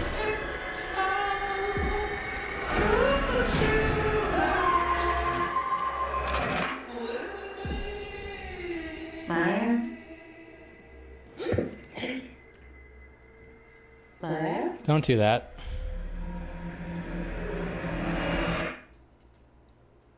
Don't do that.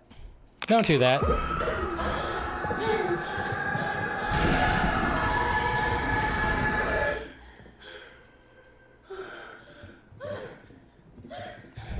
Oh, Jesus Christ.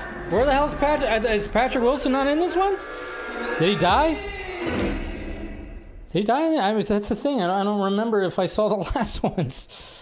I thought Patrick Wilson was supposed to be in. No, Patrick Wilson. Did he die? I thought didn't he die in one of them and came back? I don't know. I'm confused, but that looks freaky as hell. I'll say that. That does look freaky. Hell no. That probably was the first one to react to it. Congratulations to me. Right now, Kara and the Sun trailer being shown. Taika Waititi directed and starring Jenna Ortega.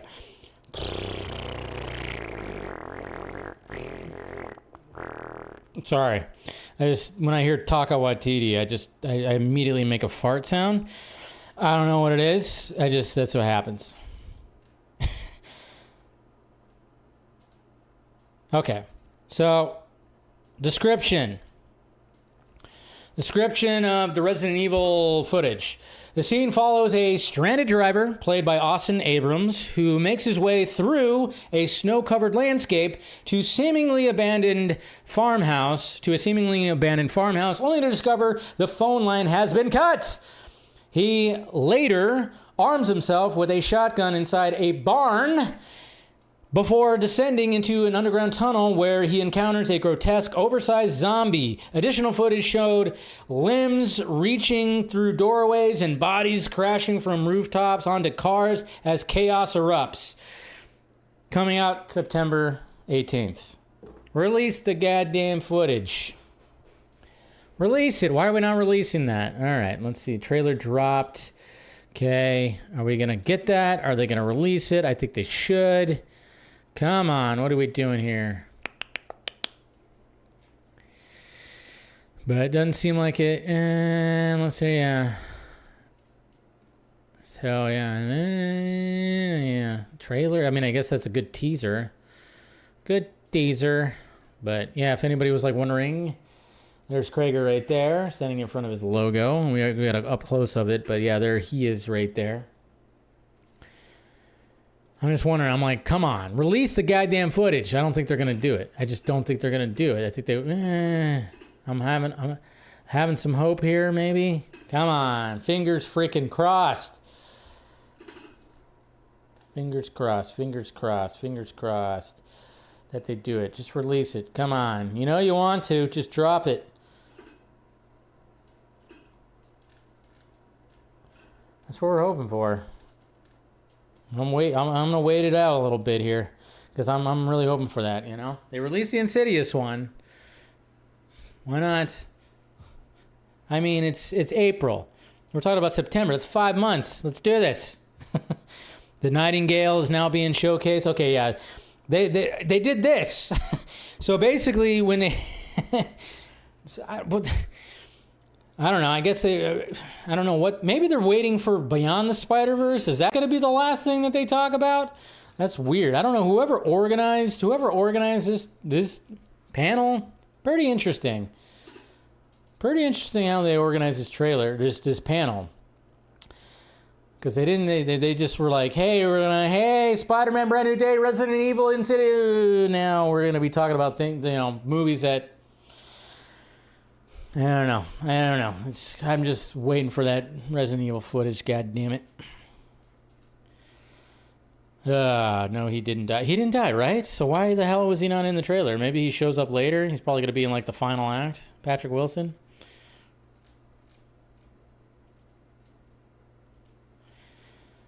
Maybe they didn't want to show Patrick Wilson in it because people would get confused that it's a Conjuring. Because people were getting confused between the Conjuring and Insidious because he was in both and they had similar tones.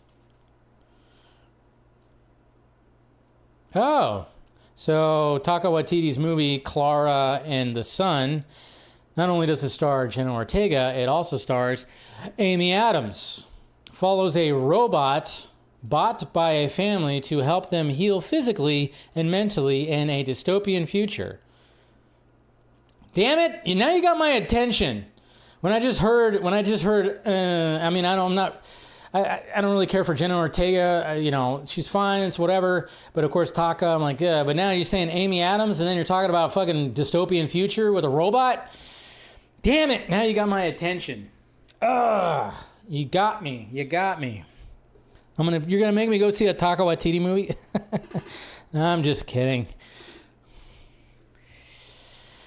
Oh, yeah. So, well, the last movie also seemed to close the chapter on the family.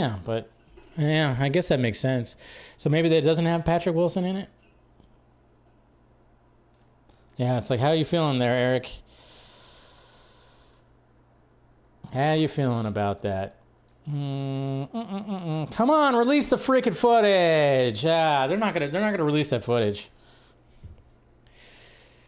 It follows an artificial friend. So they call it an artificial friend, throwing into a mystery and threatened with being returned if she doesn't learn and behave. Vibrant look turns dark, too. That's according to Brandon Davis.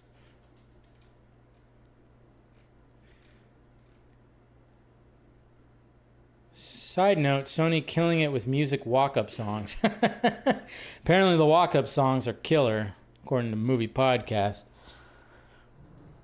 Seeing a Taika Waititi movie would be against my religion. Legend of Zelda. The production is wrapped. Takashi Yamakaze, English language film Grand Gear, produced by J.J. Abrams, is going to be coming out February 18th of 2028. Godzilla Minus One director, yeah, he's going to be directing that. So that's the Godzilla Minus One, Minus One, Minus Zero. His next movie is going to be Grand Gear. That's going to be coming out February of 2028. So they announced that. God damn, did they really just start this panel like really late? We're like getting everything now. I guess perfect timing.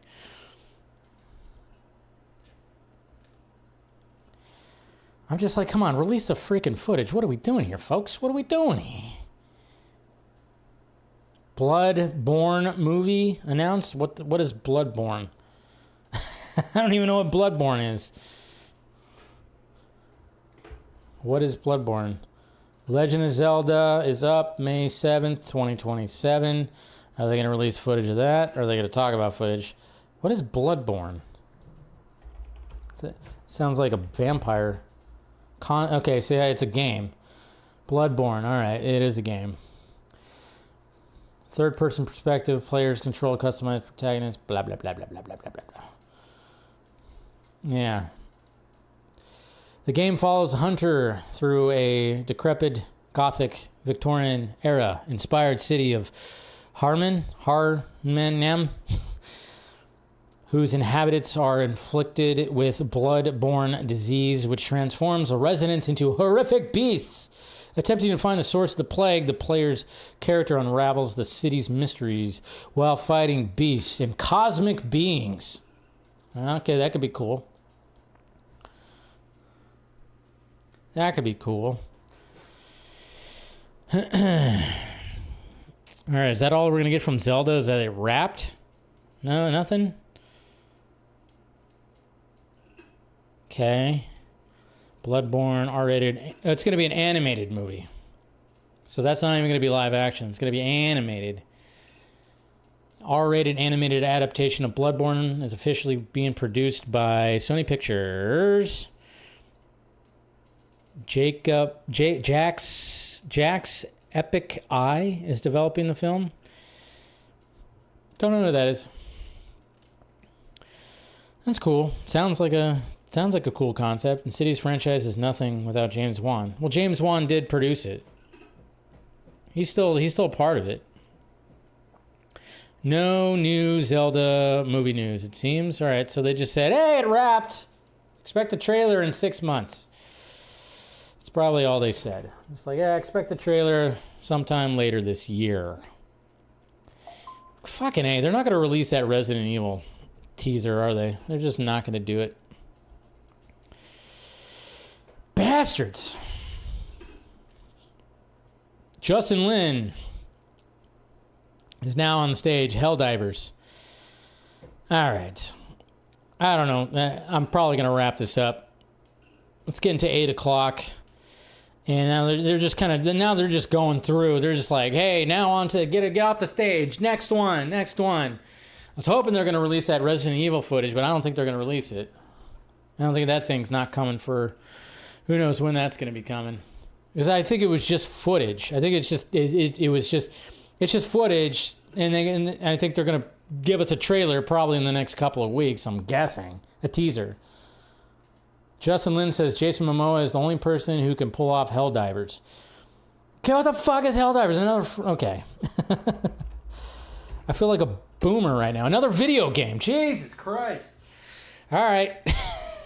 Shows you how out of touch I am when it comes to the video game space. But apparently, Helldivers is happening. Justin Lin, Jason Momoa. Jason Momoa just keeps getting work. He keeps getting work with IPs. You notice that? Jason Momoa is like going to be, obviously he's in Supergirl, Minecraft 2, Street Fighter, and now Helldivers. It's like Starship Troopers, basically.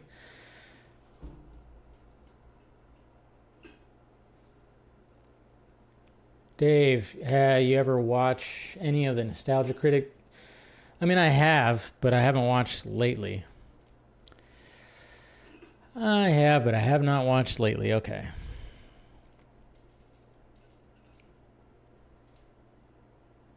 It's Social Reckoning time. Not starring Jesse Eisenberg. Helldivers. All right, now they're doing Social Reckoning, which is the Social Network 2.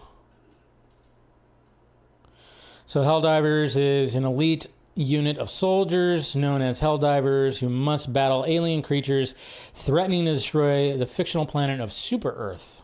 Super Earth. Super Earth. Oh, he's an Irish gamer. See, I'm so out of touch when it comes to the gaming stuff. So out of touch. Somebody said it was like Starship Troopers, right? Sounds like it's kind of Starship Troopers-esque. They didn't even release a poster of Resident Evil. I mean, I'm so disappointed that we're not getting Resident Evil stuff. That's the game I did play. I didn't play all of them. I played like the first one, but Aaron Sorkin is on stage talking about Social Reckoning, a thriller companion piece to The Social Network. All right. So that's cool. Are they going to bring up anybody else? I don't know. Probably not. It's time. I love how people are like, Social Reckoning is happening, and they're posting Jesse Eisenberg. I'm like, you guys remember that he's not returning, right? No, he's not, unless they just do like a crazy... The Social Reckoning is based on the true story about an engineer at Facebook who blew the whistle on their practices. Clips are being shown. Cool. All right. But it's just so weird. It's like, all right, this is like a sequel to The Social Network. But I think it's going to be I think you have to go. I'm still going to go watch this. I'm still going to watch it. Stop. You guys need to stop showing clips of The Social Network. This is a completely different movie, it sounds like. Basically a completely different movie. And, and I forgot who's playing, what's his nuts again? Who's playing the Facebook guy again? Jeremy Strong? That's right. It's Jeremy Strong that's playing. I can't even remember what his name is. What's his nuts? The Facebook guy. And Mikey Madison and Jeremy Allen White are in it. So they showed a clip. So apparently doing January 6th. So they are apparently doing January 6th, 2021. Is that what they're doing? Oh yeah, Mark Zuckerberg. There you go. I couldn't remember his name. Like Mark Zuckerberg. That's right. That's going to be played by Mark Strong. Jeremy Strong, not Mark Strong.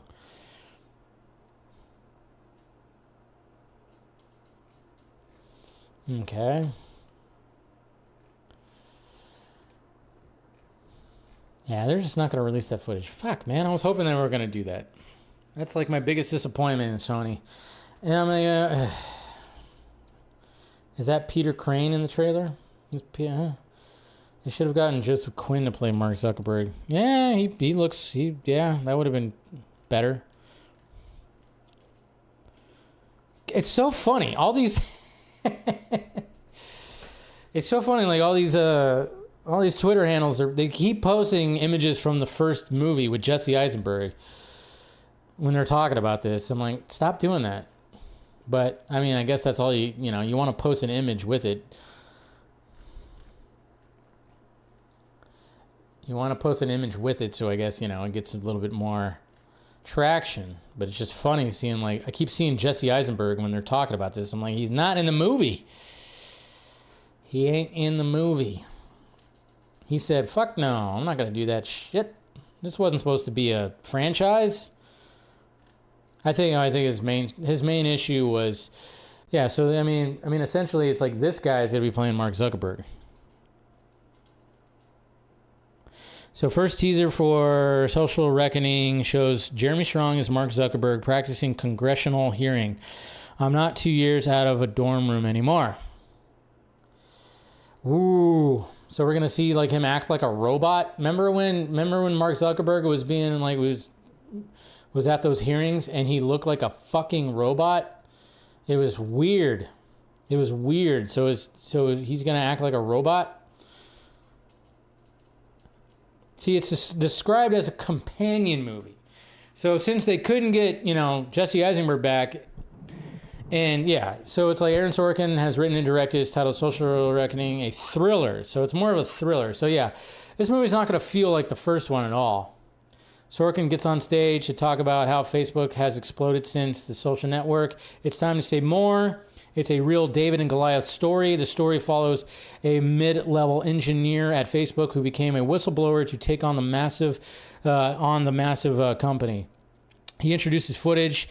It sees Mikey Madison's character process to what? I think Brandon Davis had AI write this, or he was like holding it up. It's all fucked up. Jeremy Allen White's, yeah, she doesn't want to hurt Facebook, but wants to help it. Jeremy Strong looks a lot like Mark Zuckerberg in mock interrogation, prepping him for trial, staunchly defending his actions. It looks pretty fiery and engaging and tense. It also uses the same piano strokes from the Social Network movie. But is Atticus and 9 Inch Nails dude, Trent Reznor, are they freaking doing that shit again? Are they doing the soundtrack? Because that soundtrack was beautiful. Sony Pictures Animation Buds. All right.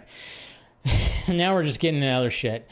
All right, I think I'm going to wrap this up, folks. Yeah, and they're not releasing the Resident. They would have released it by now, I think. And now they're talking about an animated movie called Buds. That's an animated movie about plant that broke their biggest rule: never talk to humans. So basically, it's an animated version of The Happening. Yeah, don't talk to the humans. All right, yeah, I'm kind of like, we're going on 2 hours. I'm kind of like, I'm winding down here. So, yeah, I don't know. I mean, they're probably going to, watch, they're going to fucking like release like a goddamn Spider-Man Beyond the Spider-Verse trailer as soon as I log off here. But I'm starting to wind down here. Oh, shit. Okay, hold on.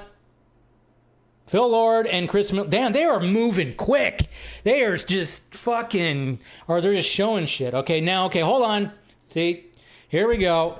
Phil Lord and Chris Miller on stage. All right, let's see what happens here. Ay. So they're saving this for last?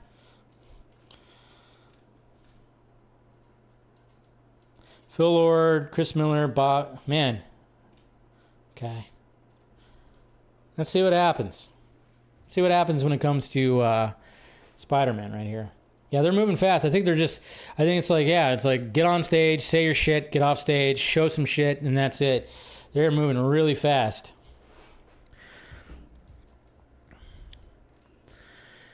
All right, see what happens here. So, oops.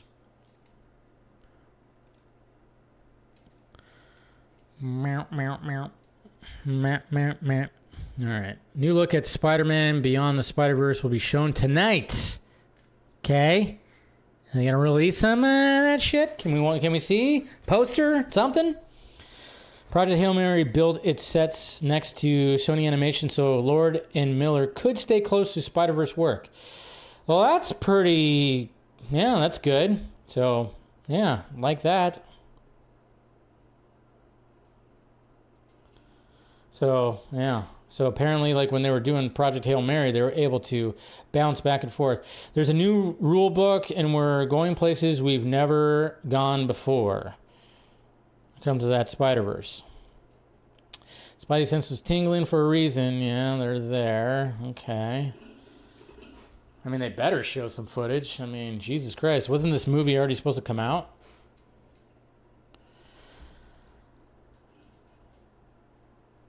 This movie was already supposed to come out. Beyond the Spider-Verse is being made in 1:4:3:1 format, so it's going to look good on an IMAX. Early footage is now being showcased to attendees. Lucky. Okay, so they're showing footage. I don't think they're going to release anything. I think this is strictly for that. So there they are right there. Phil Lord, Chris Miller, and then the producers Bob Persichetti, Justin K. Thompson.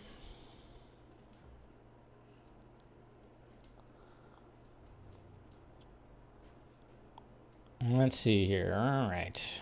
Come on.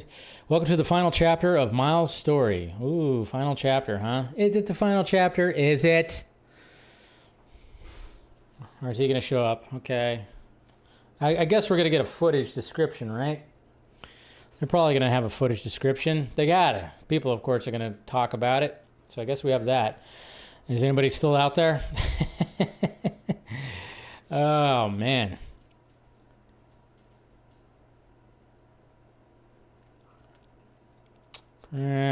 Okay, the most emotional Spider-Verse movie we've ever made. Of course, they gotta lay that on pretty thick. Like, oh, this is gonna kick you right in the freaking your heart's balls. That's what's gonna happen. So, see, and then I'm like, yeah, should I do this tomorrow for the Warner Brothers one? I mean, I guess I could. I guess I could. I did it last year. You heard me. So I just keep on refreshing and refreshing and refreshing. All right. In the meantime, I'll answer some questions since you guys were answering your Twitter questions. We'll go to Twitter questions and we'll wait for that stuff right there. All right. All right. First off, Eric. Hey, Dave, promises for minimal firings aside, David Ellison did promise he's keeping WB and Paramount two separate studios with 15 movies apiece per year, right? Might be more on his pledge than usual with these things. I know, but I just don't trust these guys, you know. Hard to trust these guys sometimes. We'll see what happens, though.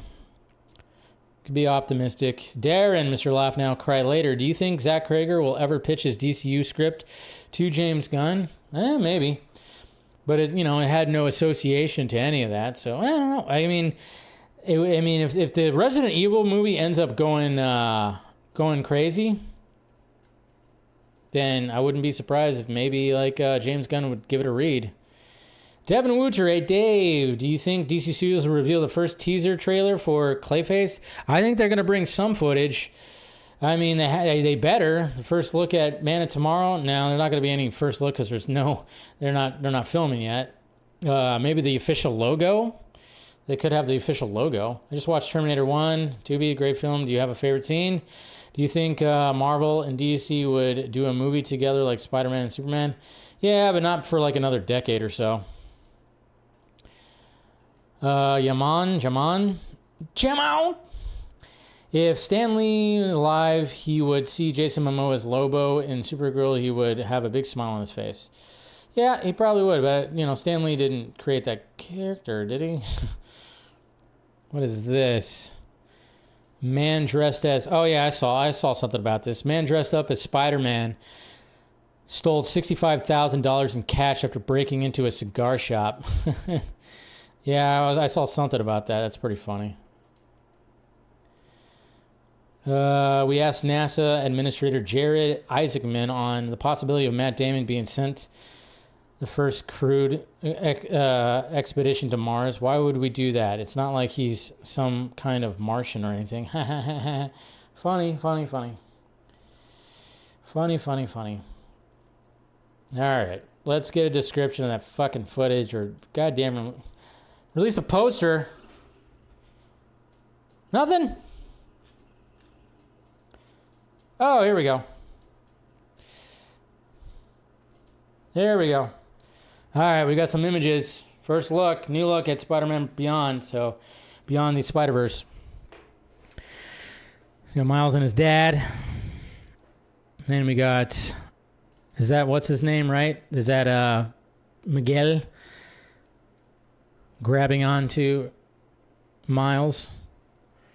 Gonna save your dad, and that's punk Spider-Man.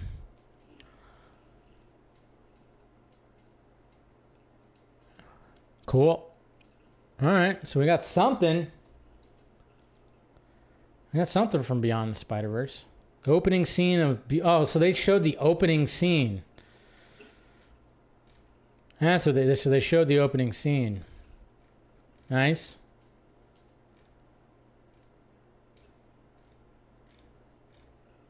Is there any description? Nothing? I don't see a description, though.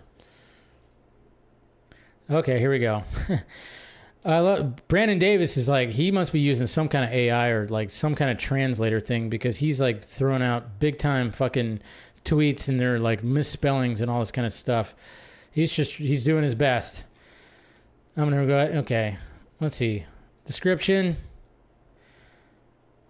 Miles says there's no Spider-Man here before getting captured by Prowler from the other dimension. It's picking up right in that final scene. Uncle Aaron tells him he's not the Prowler before alternate Miles enters. Who are you? We see all that. And Miles tells him he needs to let him go. Why would I do that? Tell me, who are you? I'm Miles Morales. They break into a funny banter about how to pronounce Miles, or how to announce Morales and who they are. Our Miles explains canon events and that his dad is going to die and needs to go. He tells him about different canon events and about Spider-Man. Aaron thinks the concept is ridiculous. Miles starts glitching and everyone backs up. Our Miles says, I don't want to hurt you. You know what they say. Don't watch the mouth, watch the hands. We get a one last time montage of unfinished footage. A car jumps a drawbridge. Miles fights with the sandbag tied to his back. You always got to make a choice, Miles, or the choice makes you. Peter B, Spider-Man, Peter B, Spider-Ham, and Gwen seems to be primed for a fight. Punk questions Miles, thinking he could take down Miguel's whole gang.